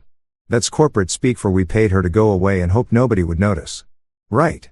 Bingo. Frank pulled out another document. This one from a different hospital in 2019. This is Jessica Torres. Similar story. Dr. Price pursued her aggressively. She initially reciprocated because she was young and flattered that a senior physician was paying attention to her. And then when she tried to end things, he made her work life a living hell, switched her to the worst shifts, gave her poor performance reviews, made comments in front of other staff about her being emotionally unstable. She filed a complaint, and surprise, surprise, it was resolved through a confidential settlement that included an NDA. He kept pulling documents out of that folder like a depressing magic trick that just kept going. Sarah Chun in 2020, Amanda Rodriguez in 2021, Melissa Grant in 2022. Each story followed the same basic pattern with slight variations. Dr. Gavin Price identified a target, usually someone younger or in a subordinate position, pursued them with a combination of charm and professional intimidation, got what he wanted, and then either discarded them or made their lives miserable when they tried to assert boundaries. And every single time, the hospital administration had responded with what could generously be called aggressive apathy and more accurately be called active cover-up. How many are there? I asked, feeling something cold and angry settling in my chest like a block of ice that had decided to take up permanent residence that I could find with a week of digging. 8 documented complaints across 3 different hospitals. But here's the thing, Mike. Those are just the ones who actually filed formal complaints. You know how many people experience harassment or assault and never report it? The numbers are depressing as hell. For every complaint in this folder, there's probably 3 or 4 other people who stayed quiet because they were scared of retaliation or didn't think anyone would believe them or just wanted to move on with their lives. Frank pulled out another section of documents. These ones looking more recent and official. And this is the really interesting part. County General where he works now, where Rachel works. They knew. They freaking knew about his history when they hired him 2 years ago. They did a background check. They saw the complaints and they hired him anyway because he's a good doctor with an impressive resume. And apparently being a predator is just a minor personality flaw that can be overlooked if you're good at your job. I stared at the pile of evidence, feeling that cold anger crystallize into something sharp and focused. So, what you're telling me is that this guy has been doing this for years. Multiple women have tried to hold him accountable and the system just keeps protecting him because hospitals are more interested in covering their asses than actually dealing with the problem. That's exactly what I'm telling you. Frank confirmed, this guy knows how to work the system. He knows which lines to not quite cross. He knows how to make settlements happen quietly. He knows how to position himself as the victim when complaints get filed. He's got it down to a science. The man's basically a professional predator with a medical degree and a really good lawyer. Well, isn't that just fantastic? I muttered, running my hands through my hair and probably making it stick up in even more ridiculous directions. My wife didn't just cheat on me with some random guy. She cheated on me with a serial predator who has an entire system in place for getting away with it. I'm not sure if that makes it better or worse. It makes it ammunition, Frank said, leaning forward with that intense look he got when he was really into a case. Look, Mike, I know this is personal for you. I know you're hurt and angry and probably fantasizing about various creative ways to make this guy suffer, but here's what we're going to do. We're going to be smart about this. We're going to collect all the proof. We're going to find these women, and we're going to give them choices. What kind of choices? I asked, though I was already starting to see where Frank was going with this. The choice to come forward together. The choice to break their NDAs because NDAs don't hold up when there's a pattern of criminal behavior or when public safety is at risk. The choice to stop being isolated victims and start being a coordinated force that actually has the power to hold this bastard accountable. Frank was getting animated now, gesturing with his hands like he was conducting an invisible orchestra of justice. 1 complaint gets buried. 2 complaints get settled quietly. 8 complaints from 8 different women all coming forward at the same time. That's a pattern. That's a story. That's the kind of thing that doesn't go away with a quiet settlement and a confidential agreement. I felt something like hope stirring in my chest, mixing with the anger and the hurt and creating some kind of volatile emotional cocktail that probably wasn't healthy, but definitely felt productive. So, we reach out to these women. We show them they're not alone. We build a case that's too big to ignore. Exactly. And we document everything, every conversation, every piece of evidence, every connection between these cases. We make this airtight. Frank tapped the folder again. This guy thinks he's untouchable because he's always been untouchable. He thinks he can keep doing this forever because the system has always protected him. But systems are made of people, and people can be persuaded to do the right thing when the evidence is overwhelming and the public is watching. I picked up one of the complaint forms, reading through the details of how Dr. Price had systematically destroyed Jennifer Kaufman's career after she rejected him. You know what really gets me? I said it's not just that he's a predator. It's that he's smart about it. He documents things in his favor. He builds paper trails that make his victims look unstable or vindictive. He uses his position and authority to gaslight people into thinking they're the problem. This isn't some crime of passion or moment of weakness. This is calculated. This is a man who sees other people as objects to be collected and discarded, which is why we're going to take him down using his own methods, Frank said with a grim smile. He likes documentation. We'll give him documentation. He likes playing the system. We'll use the system against him. He thinks he's always 2 steps ahead. We're going to be 3 steps ahead with better evidence and more witnesses. I made a joke about Gavin's bedside manner. Must be tender as a stapler and twice as sharp. But underneath the sarcasm, the anger was humming like a live wire. This wasn't just about Rachel anymore. Wasn't just about my wounded pride or my broken marriage. This was about every woman whose name was in that folder. Every victim who'd been silenced. Every person who tried to speak up and been crushed by a system that valued reputation over justice. So where do we start? I asked Frank, already mentally preparing myself for what was coming. We start by reaching out, Frank said carefully, respectfully, and with the understanding that some of these women might not want anything to do with this. But we give them the choice. We show them the pattern. We let them know they're not alone. He stood up and gathered the folder. And then, my friend, we watched Dr. Gavin Price's carefully constructed house of cards come tumbling down. I looked at the folder, at the evidence of years of harm, and felt that cold anger settle into something like purpose. Good, I said. Let's get to work. Sophie Price called me on a Tuesday morning while I was in the middle of installing a smart lock system for a paranoid tech entrepreneur who was convinced his business partners were trying to steal his app idea. The name on my phone screen just said unknown caller. And normally I'd let that go to voicemail because unknown callers are usually either telemarketers trying to sell me extended car warranties or robots informing me that my social security number has been compromised and I need to send gift cards immediately to fix it. But something made me answer. Maybe intuition. Or maybe just the fact that my life had become so weird that unknown callers could literally be anything from long-lost relatives to hitmen to aliens trying to make first contact. Is this Michael Martinez? The voice was female, composed, and had that particular edge that comes from someone who's done crying about their problems and moved into the strategic planning phase of revenge. Depends on who's asking and whether you're about to serve me papers, I said. Because at this point, I wouldn't have been surprised if Rachel had decided to sue me for emotional distress or some equally insane legal maneuver. This is Sophie Price, Gavin's ex-wife. She let that sink in for exactly 3 seconds before continuing. I heard through the hospital grapevine that you're collecting information about my ex-husband's extracurricular activities, and I think we should talk. I have things you'll want to see. I nearly dropped my drill. Gavin's ex-wife, the woman who'd been married to this predator before he'd moved on to terrorizing the nurses at County General. I'd known he was divorced. Frank had mentioned it in his background research. But I hadn't considered that his ex might be a potential ally in this whole mess. That was stupid of me, actually, because ex-wives are basically walking databases of dirt on their former spouses, especially when those former spouses are serial cheaters with God complexes. I'm listening, I said, stepping away from my paranoid client who was busy explaining his 17-step authentication system that would definitely keep out intruders and definitely drive him insane within 6 months. Not over the phone, lunch today. There's a diner called Rosie's on the east side. You know it. Her tone suggested this wasn't really a question so much as a statement of how things were going to be. I know it. 12:30 work for you. See you there. And Mr. Martinez, come alone. This isn't the kind of conversation that needs an audience. She hung up before I could respond, which seemed to be a theme in my life lately. People dropping bombshells and then disappearing before I could process the information properly. I finished up the smart lock installation in a daze. Took my payment from the paranoid tech guy and spent the drive to Rosie's diner trying to figure out what exactly Gavin's ex-wife wanted from me and whether this was going to be helpful or just add another layer of complexity to my already absurdly complicated situation.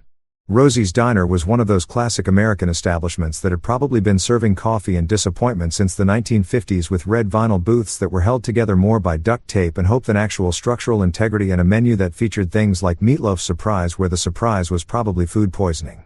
I spotted Sophie the second I walked in, sitting in a corner booth with her back to the wall, like she was either paranoid or used to being in situations where knowing all the exits was important. She looked exactly like someone who'd been married to Gavin Price and lived to tell the tale. Mid-30s, professionally dressed in a way that screamed, "I have a real job and real responsibilities." With dark hair pulled back in a severe bun and the kind of sharp, intelligent eyes that suggested she'd stopped being naive around the same time she'd stopped being married. She wasn't traditionally beautiful. She was better than that. She was the kind of woman who looked like she could calculate your net worth, your moral failings, and the exact amount of you were trying to sell her all in the time it took you to say hello. I slid into the booth across from her and we did that awkward thing where two people who are connected only by the fact that their respective spouse and ex-spouse are terrible human beings try to figure out how to start a conversation. "You look better than I expected," Sophie said, which was possibly the strangest opening line I'd ever received. I was picturing someone more, I don't know, destroyed. Gavin has a way of destroying people. Give it time.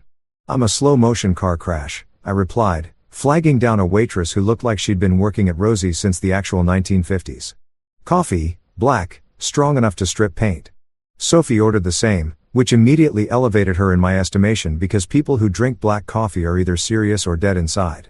And in this context, both were acceptable.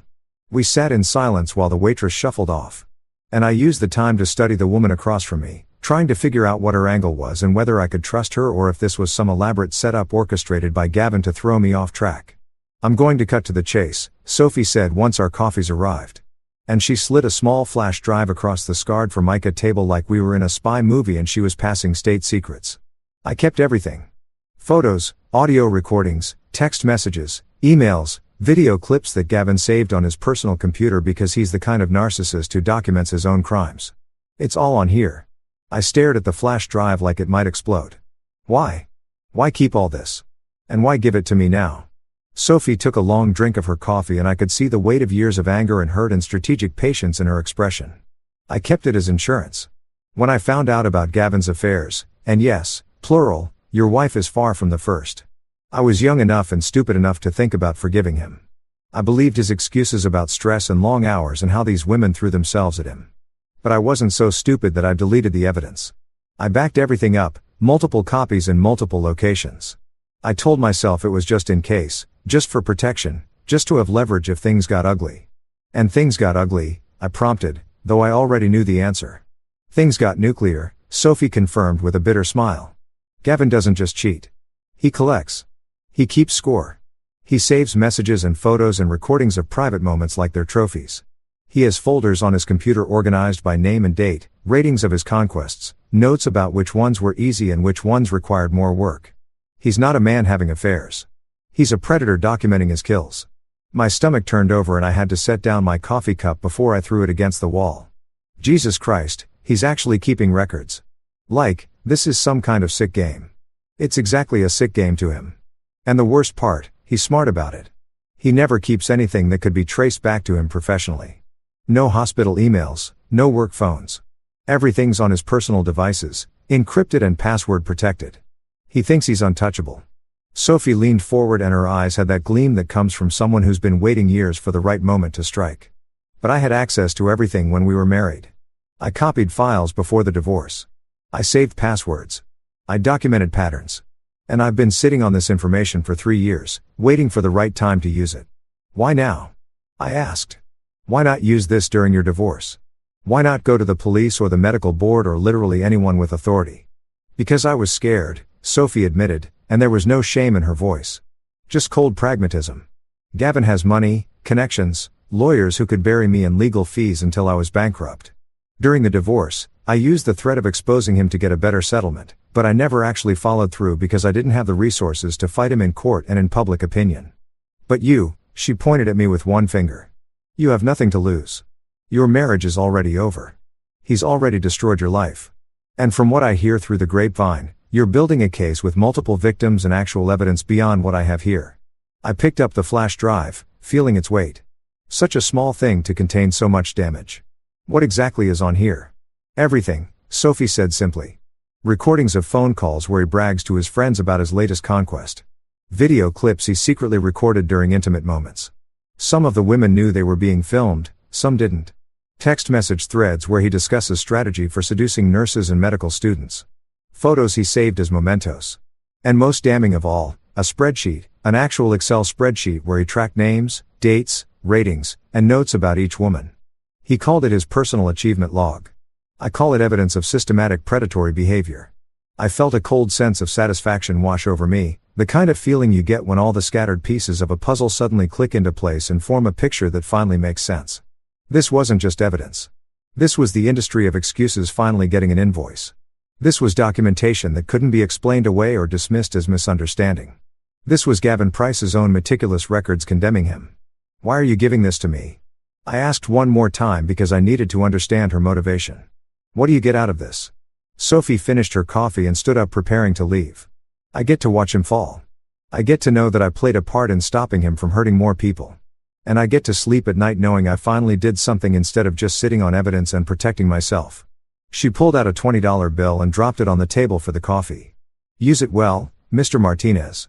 Make sure it counts because if you screw this up, he'll know where the information came from, and I'll have to disappear. She walked out of the diner like a queen who'd just abdicated her throne, tired, relieved, and finally free of a burden she'd been carrying too long. I sat there with a flash drive in my hand, feeling its weight, knowing that I was now holding the key to everything. The invoice had finally arrived, and it was time to make Gavin Price pay his bill. The County General Hospital Annual Charity Gala was scheduled for Saturday, October 18th, which gave me exactly 2 weeks to transform from a bitter, angry locksmith into an audiovisual terrorist with a flair for dramatic public humiliation. The gala was one of those black tie affairs where rich people paid $500 a plate to eat rubber chicken and feel good about themselves while the hospital administration paraded around their star physicians like prized livestock at a county fair. And this year's guest of honor, the physician being celebrated for his outstanding contributions to patient care and hospital excellence, was none other than Dr. Gavin Price himself. Because apparently the universe has a twisted sense of humor and decided that the man who'd been systematically destroying lives deserved a trophy and a standing ovation. When Frank told me about the gala, I'd laughed so hard I nearly choked on my coffee. You're kidding me. They're giving him an award. What's it for? Most creative use of power dynamics. Outstanding achievement in the field of being a complete bastard. It's the Healer of the Year award. Frank had said with the kind of straight face that suggested he was also appreciating the irony given annually to a physician who demonstrates exceptional dedication to their patients and exemplary professional conduct. The nomination was apparently submitted by the hospital board before your little situation came to light and they're too far into the planning to back out now without raising questions. And that's when the idea hit me with all the subtlety of a brick through a window. Why not use the gala itself as the stage for Gavin's downfall? Why skulk around filing complaints and hoping the system would eventually work when I could literally hijack his moment of triumph and turn it into a public execution? It was elegant. It was mean. It was the kind of poetic justice that made my locksmith heart sing. Because if there's one thing I understand, it's that the best way to break into something is to use the existing infrastructure against itself. I laid out the plan to Frank over beers at his office, which still smelled like sweet and sour pork and broken marriages, while he listened with the expression of a man who was simultaneously impressed and concerned about my mental stability. So, let me get this straight, he'd said after I'd finished my pitch.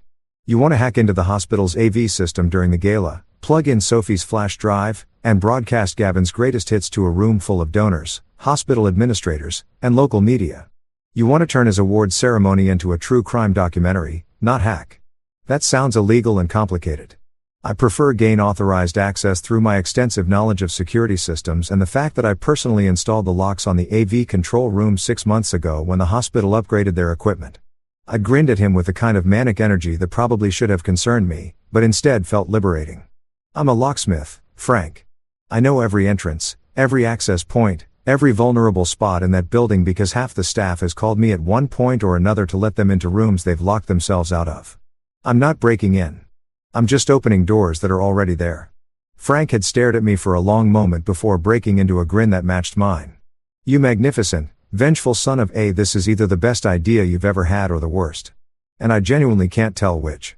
Why not both? I'd replied, already mentally mapping out the logistics. Over the next 2 weeks, I became intimately familiar with the County General Hospital event space, the AV setup for the gala, and the exact sequence of events planned for the evening. I reached out to Tommy Chan, a guy I knew from my cop days who'd left the force to become an AV technician because he decided he'd rather work with equipment than people, and who owed me a favor from that time I'd helped him get out of a sticky situation involving his ex-girlfriend, a restraining order, and a misunderstanding about who actually owned the PlayStation. Tommy was more than happy to give me a crash course in basic AV system operation, especially when I told him it was for a surprise presentation at a hospital charity event. "You're not going to do anything that'll get me in trouble, right?" Tommy had asked nervously, showing me how to connect external drives to the projection system. "Define trouble?" I'd replied, which in retrospect probably wasn't the most reassuring answer. But Tommy had shrugged and showed me the rest of the system anyway because he was a good friend and also because he secretly loved the idea of chaos unfolding in formal settings. Frank handled what he called the legal infrastructure, which meant making sure we had reporters lined up who'd actually show up to the gala and pay attention when things went sideways. He reached out to Maria Gonzalez at the local news station, an investigative journalist who'd been trying to break a story about hospital misconduct for years and was basically salivating at the prospect of a scandal this juicy falling into her lap. He also contacted a few freelance journalists who specialized in medical ethics violations, plus a blogger who ran a popular site about holding powerful institutions accountable. Frank was building an audience, making sure that when the show started, there'd be people there to document it and spread the word. "We're not just exposing Gavin," Frank explained over one of our planning sessions. "We're creating a moment that can't be ignored or swept under the rug. We're making sure there are enough witnesses and enough media coverage that the hospital has no choice but to respond publicly instead of handling this quietly behind closed doors like they've done with every other complaint against him." Leia became our inside coordinator, the person who kept nervous nurses calm and made sure that the women who'd agreed to come forward knew what was happening and when. She'd reached out to several of Gavin's victims carefully, respectfully, explaining that there was going to be a public reckoning and asking if they wanted to be present for it or if they preferred to stay away and let their evidence speak for itself. Some chose to attend the gala, wanting to watch Gavin's face when his world collapsed. Others decided to stay home, but gave Ela permission to represent their stories. A few wanted nothing to do with any of it and asked to be left alone, which we respected because this was about giving people choices, not forcing them into another situation where they had no control. Leia was perfect for this role because she had that combination of fitness instructor peppiness and genuine empathy that made people trust her even when she was basically recruiting them for an ambush. She'd text me updates throughout the week. "Got 3 more confirmed attendees. Jessica Torres wants to be there. Sarah Chun is flying in from Colorado because she says she wouldn't miss this for anything." And each message felt like another piece clicking into place.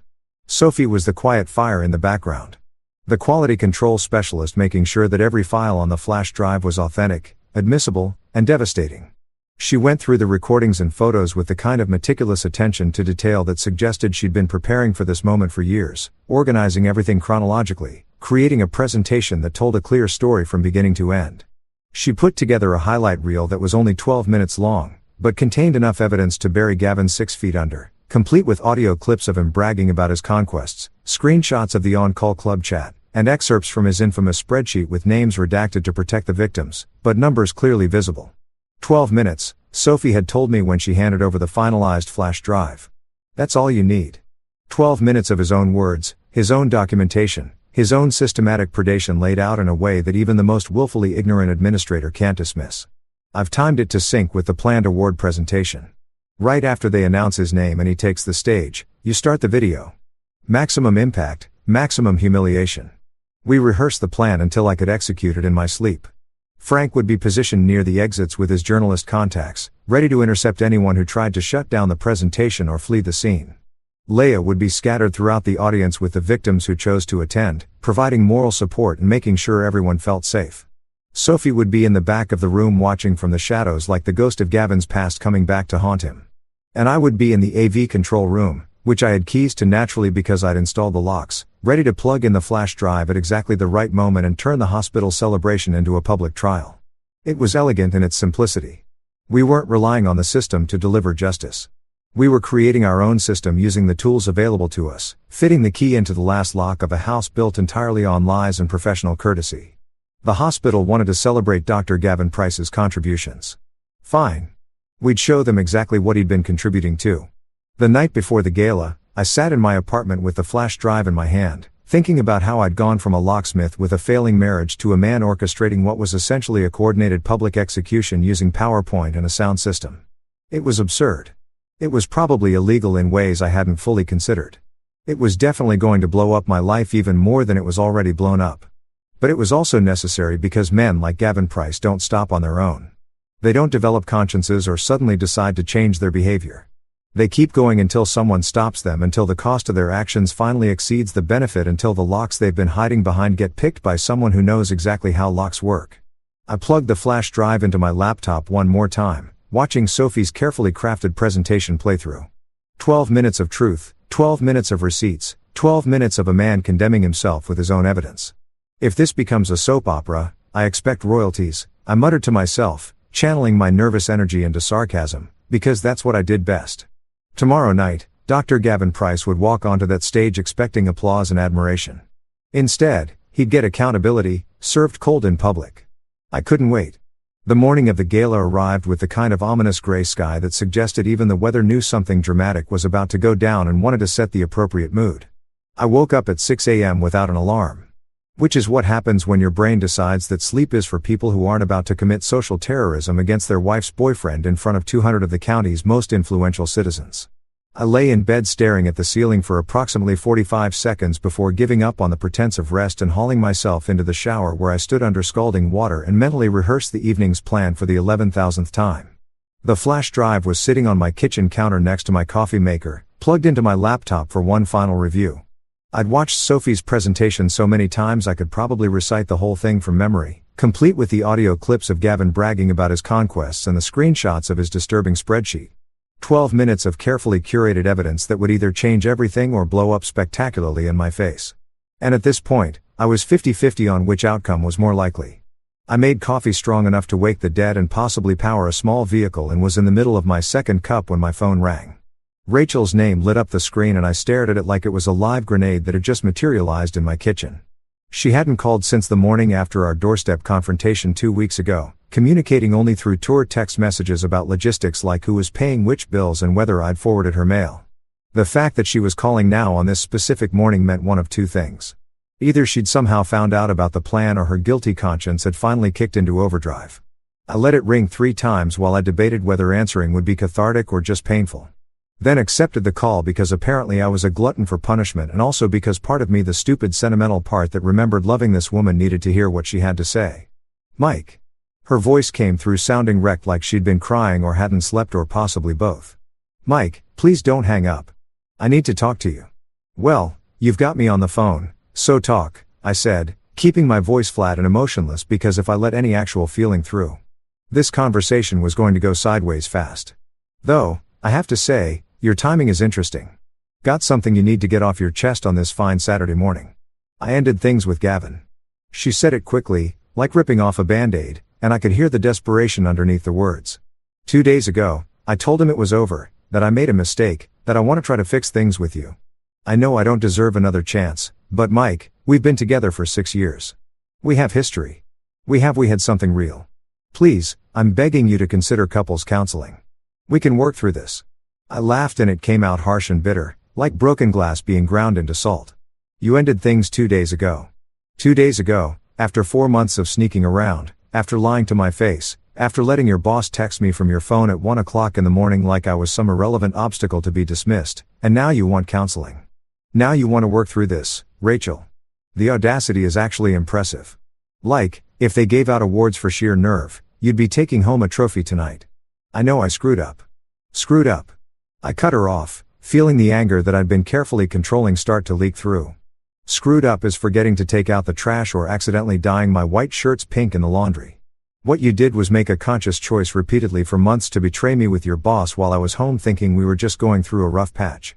That's not screwing up, Rachel. That's systematic deception. She was crying now. I could hear it in her breathing. But I couldn't make myself care the way I would have even 3 weeks ago. Something fundamental had broken between us. Some foundation stone that you can't just glue back together with tears and promises of counseling. Mike, please. Her voice cracked. I love you. I never stopped loving you. Gavin was. He was a mistake. A terrible, stupid mistake that I regret more than anything. But it's over now. I've blocked his number. I've put in for a transfer to a different department. I'm doing everything I can to make this right. Let me ask you something, I said, and my voice came out colder than I'd intended, sharp enough to cut. Did Gavin record you? Did he take photos, videos, save your text messages? Did he document your relationship like it was some kind of conquest he wanted to remember? The silence that followed was deafening. It stretched out for 5 seconds, then 10. And in that silence, I heard everything I needed to know. The fear, the realization, the understanding that whatever promises Gavin had made about privacy and discretion were as worthless as his marriage vows had probably been. He promised he deleted everything. Rachel finally whispered, and she sounded small and scared and young in a way that made something twist painfully in my chest despite my anger. After I told him we were done, he said he'd delete all the messages and photos. He promised, Mike, he said. He promised. Yeah, like men in dramas promise. I interrupted, and the sarcasm was back in full force because it was easier than acknowledging the part of me that still hurt for her, that recognized she'd been played by someone with a lot more experience in manipulation than she had. Let me tell you something about Gavin Price that you apparently haven't figured out yet. He doesn't delete anything. He collects, he saves, he documents every conquest like he's building a museum dedicated to his own ego and other people's bad decisions. So, no, Rachel, he didn't delete your messages. They're probably backed up in 3 different cloud storage accounts with labels and dates and maybe even ratings. Her crying intensified, dissolving into the kind of sobbing that comes from genuine fear and the dawning realization that you've been way more naive than you thought possible. Oh God. Oh God. Mike, you have to help me. If those photos get out, if people see my job, my reputation, my family, now you care about your job and reputation. The words came out harsher than I'd intended, but I was too far gone to pull them back. Where was that concern 4 months ago when you were making the choice to sleep with your boss? Where was that forward thinking when you were letting him photograph intimate moments? I didn't know. She practically shouted, and there was genuine anguish in her voice. I didn't know he was recording some of it. I didn't know he saved everything. I didn't know about the other women or the chat group where she stopped, and I could hear her trying to compose herself. Wait, how do you know about all this? How do you know what Gavin does? Because unlike you, I did my homework, I said flatly. When I found out my wife was cheating, I didn't just sit around crying into my beer. I investigated. I talked to people. I found evidence. And let me tell you, Rachel, what I found is so much worse than you cheating with your boss. What I found is a pattern of predatory behavior going back years. Multiple victims, systematic abuse of power, and documentation that would make a prosecutor weep with joy. There was another long pause, and when Rachel spoke again, her voice was shaking. Mike, what are you planning to do? Why are you telling me this? Because tonight is the hospital gala, I said. And I was surprised by how calm I sounded, how collected, like I was explaining the weather instead of my plans to destroy her boyfriend's career. Tonight, Gavin gets his award for being Healer of the Year or whatever title they're giving him. And tonight, everyone at that gala is going to see exactly what kind of healer he really is. No, it came out as a whisper, then stronger. No, Mike, you can't. Please, I'm begging you. Don't do this publicly. Don't make this a spectacle. It'll destroy me, too. Everyone will know. My colleagues, my friends, my parents. You should have thought about that before you let Gavin take pictures, I said. And part of me recognized I was being cruel. But the bigger part was too angry and hurt to care. You made your choices, Rachel. You chose to have an affair. You chose to trust a man who collects women like baseball cards. You chose to believe his promises.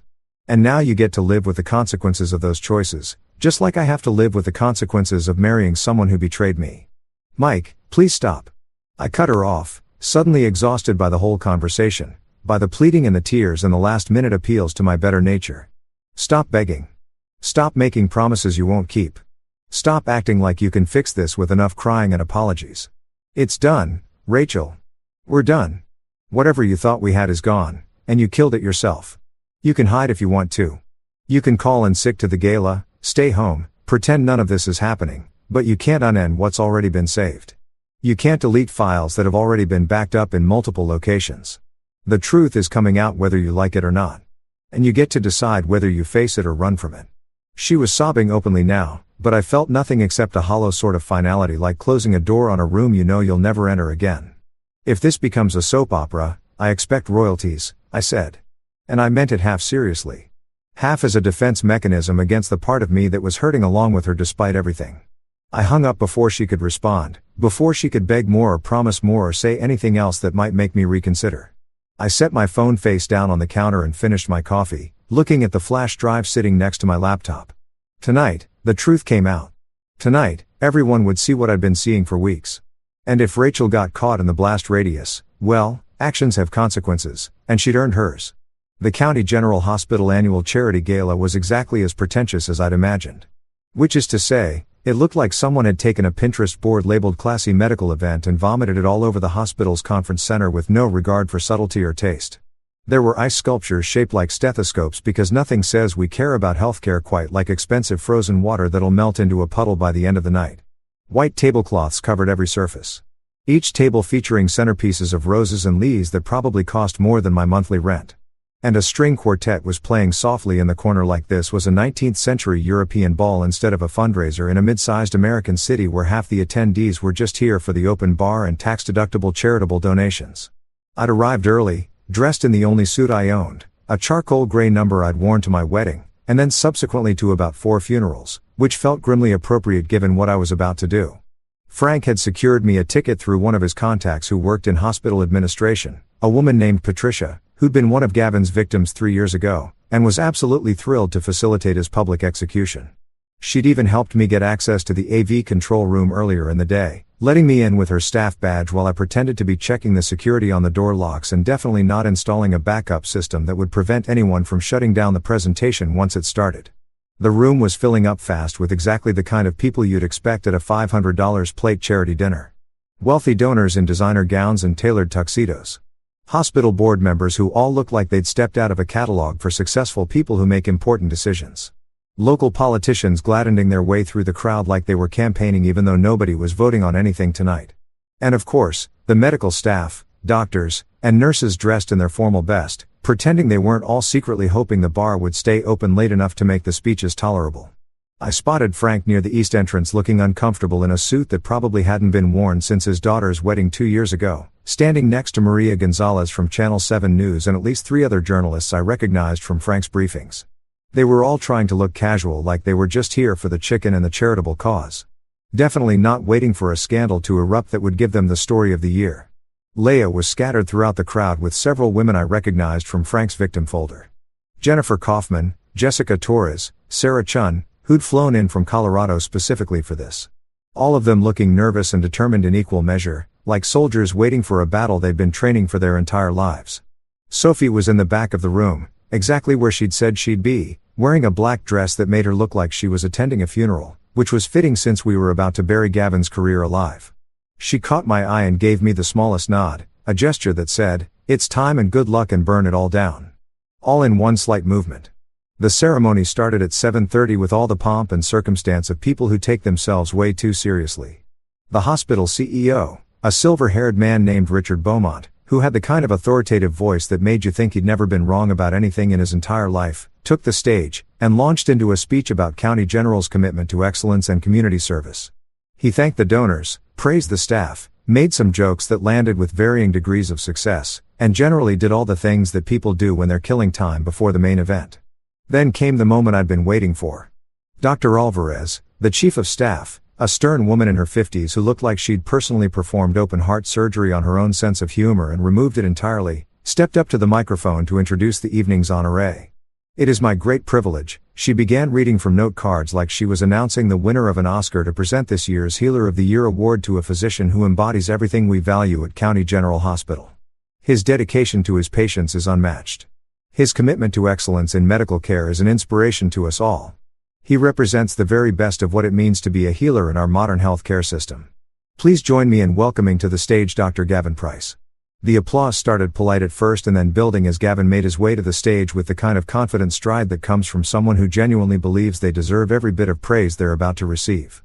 He looked exactly like he always looked in my mental picture of him. Handsome in that generic television doctor way. Impeccably dressed in a tuxedo that probably cost more than my truck.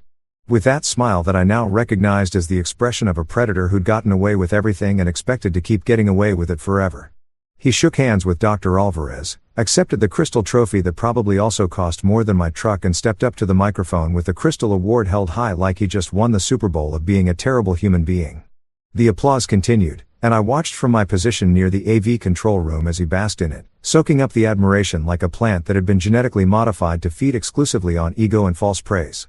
"Thank you," he began, his voice smooth and practiced, the voice of someone who'd given speeches before and knew exactly how to work a crowd. I am truly humbled by this recognition. When I became a doctor, I made a commitment to serve my patients with compassion, integrity, and that's when I hit the trigger. The lights dimmed slightly.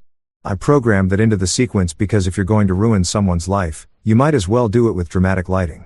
And the massive projection screens on either side of the stage flickered to life. Gavin stopped mid-sentence, confused, turning to look at the screens with that expression people get when technology does something unexpected and they're not sure if it's part of the show or a malfunction. The first slide appeared, a screenshot of the on-call club chat group blown up to 15 feet tall and crystal clear in high definition. The group name was visible at the top along with a list of members. 23 names, including Gavin's right at the top with a little crown emoji next to it that designated him as the group administrator. Below that, message after message of crude jokes, conquest comparisons, and the kind of locker room talk that would make a frat boy blush. The room went silent. Not the comfortable silence of people paying attention, but the shocked silence of people trying to process what they're seeing and coming up short on explanations that make sense. Then came the audio. Gavin's voice recorded from one of Sophie's save files playing through the conference center's surround sound system with perfect clarity. Late shift scored me another point. Martinez's wife is easier than I thought. Husband's a locksmith. Ironic since he can't lock down his own marriage. Followed by laughter is laughter, the sound of someone who thought this was hilarious instead of sociopathic. I watched the color drain from Gavin's face as he stood there on stage trapped in a spotlight, watching his own words condemn him on screens the size of billboards. He started to move, reaching for Dr. Alvarez, trying to say something, but the presentation just kept rolling with the mechanical efficiency of truth that doesn't care about excuses. More screenshots. The spreadsheet, his personal achievement log with names redacted but numbers clearly visible. 47 entries over 7 years. Ratings from 1 to 10. Notes about difficulty level and whether they'd been worth the effort. Clinical cold documented proof that this wasn't romance or even just garden variety cheating. This was systematic predation treated like a hobby that required meticulous record keeping. The shock in the room was turning into something else now. Horror, disgust, anger. I could see it rippling through the crowd like a wave. Faces contorting, hands covering mouths, people turning to their neighbors with expressions that asked, "Are you seeing this? And is this real?" People were standing up, some moving closer to see better, others backing away like the screens might be contagious. Rachel, because of course she'd shown up despite my warning, was sitting at a table near the front with some of her nursing colleagues, and I watched her collapse forward with her face in her hands, her whole body shaking with sobs that I could see even from across the room. Leia was crying too, though whether from relief or trauma or just the overwhelming emotion of watching justice finally happen, I couldn't tell. The presentation reached its crescendo. A video clip of Gavin at what looked like a bar drunk and bragging to someone off camera about his conquests, referring to the nurses at County General as his personal hunting ground and joking about how easy it was to manipulate women who were exhausted from double shifts and looking for validation from authority figures. His own face, his own voice, his own words recorded and saved and now playing for everyone to see. I stepped out of the shadows, then walking toward the stage with my hands in my pockets and my heart pounding so hard I thought it might crack my ribs. Someone needed to speak to narrate what everyone was seeing to make sure there was no room for misunderstanding or spin. "Good evening," I said, and my voice came out clear and flat through the microphone system because I planned for this too. Had tested the audio earlier to make sure I could be heard. "My name is Michael Martinez. That's my wife that Dr. Price was bragging about. And what you're watching isn't a misunderstanding or a technical glitch or some kind of elaborate prank. This is documentation. This is evidence. This is Dr. Gavin Price in his own words with his own record showing you exactly who he is when he thinks nobody's watching." The crowd was in full chaos now. People shouting, some trying to leave, others pulling out phones to record what was happening because we lived in an age where if it wasn't on social media, it might as well not have happened. Dr. Alvarez was yelling something at the AV staff, trying to get them to shut it down, but my backup system was doing exactly what I designed it to do, playing through to the end regardless of what buttons anyone pushed. Gavin finally found his voice and he started to flail verbally, trying to explain, to excuse, to spin this into something other than what it obviously was. "This is taken out of context. This is a violation of my privacy. You don't understand. Is there a warranty on that charm?" I called out, my voice cutting through his protest with the kind of dry sarcasm that had gotten me through the last 3 weeks because it seems to be malfunctioning pretty badly right now. Some people laughed, nervous, shocked laughter, the kind that happens when something is so awful that humor becomes a defense mechanism. Others just stared, and in their faces, I saw the dawning realization that everything they'd thought they knew about Dr. Gavin Price was a carefully constructed lie. Security was moving toward the stage now, not to stop the presentation, but to escort Gavin out as the crowd turned hostile. People were shouting at him, "You broke us, and how could you?" And phrases considerably less polite that I'm not going to repeat because this story is already dark enough without adding creative profanity. The presentation ended exactly 12 minutes after it started. The screens going dark and the lights coming back up to reveal a room full of people who would never look at County General Hospital or Dr. Gavin Price the same way again. Mission accomplished. Morning news, social media, text messages, the whole digital universe exploded overnight. Gavin was on administrative leave, probably getting fired once the lawyers figured out how to phrase it without getting sued. The hospital launched an internal inquiry, which is corporate speak for, "We're going to look really busy while we figure out how to cover our asses." Some nurses came by to say thank you. Others wouldn't make eye contact. Small towns are brutal with gossip. And Rachel's reputation was thoroughly torched. She might keep her job. She might not. Honestly, not my problem anymore. Sophie disappeared like a spy who'd completed her mission. Leia left town to teach spin classes somewhere with fewer whispers. Frank went back to his pie work, cracking fewer jokes about retirement. I went home to a house that felt different. Not empty, just honest. The locksmith finally had his favorite kind of quiet, unlocked. I didn't want to destroy anyone. I just wanted truth. Turns out truth was cleaner than living a lie. They thought they'd locked me out. They forgot who makes the keys. That's it for today. I hope you enjoyed the stories. Let me know what you thought in the comments below. Don't forget to like and subscribe for more, and I'll see you in the next one.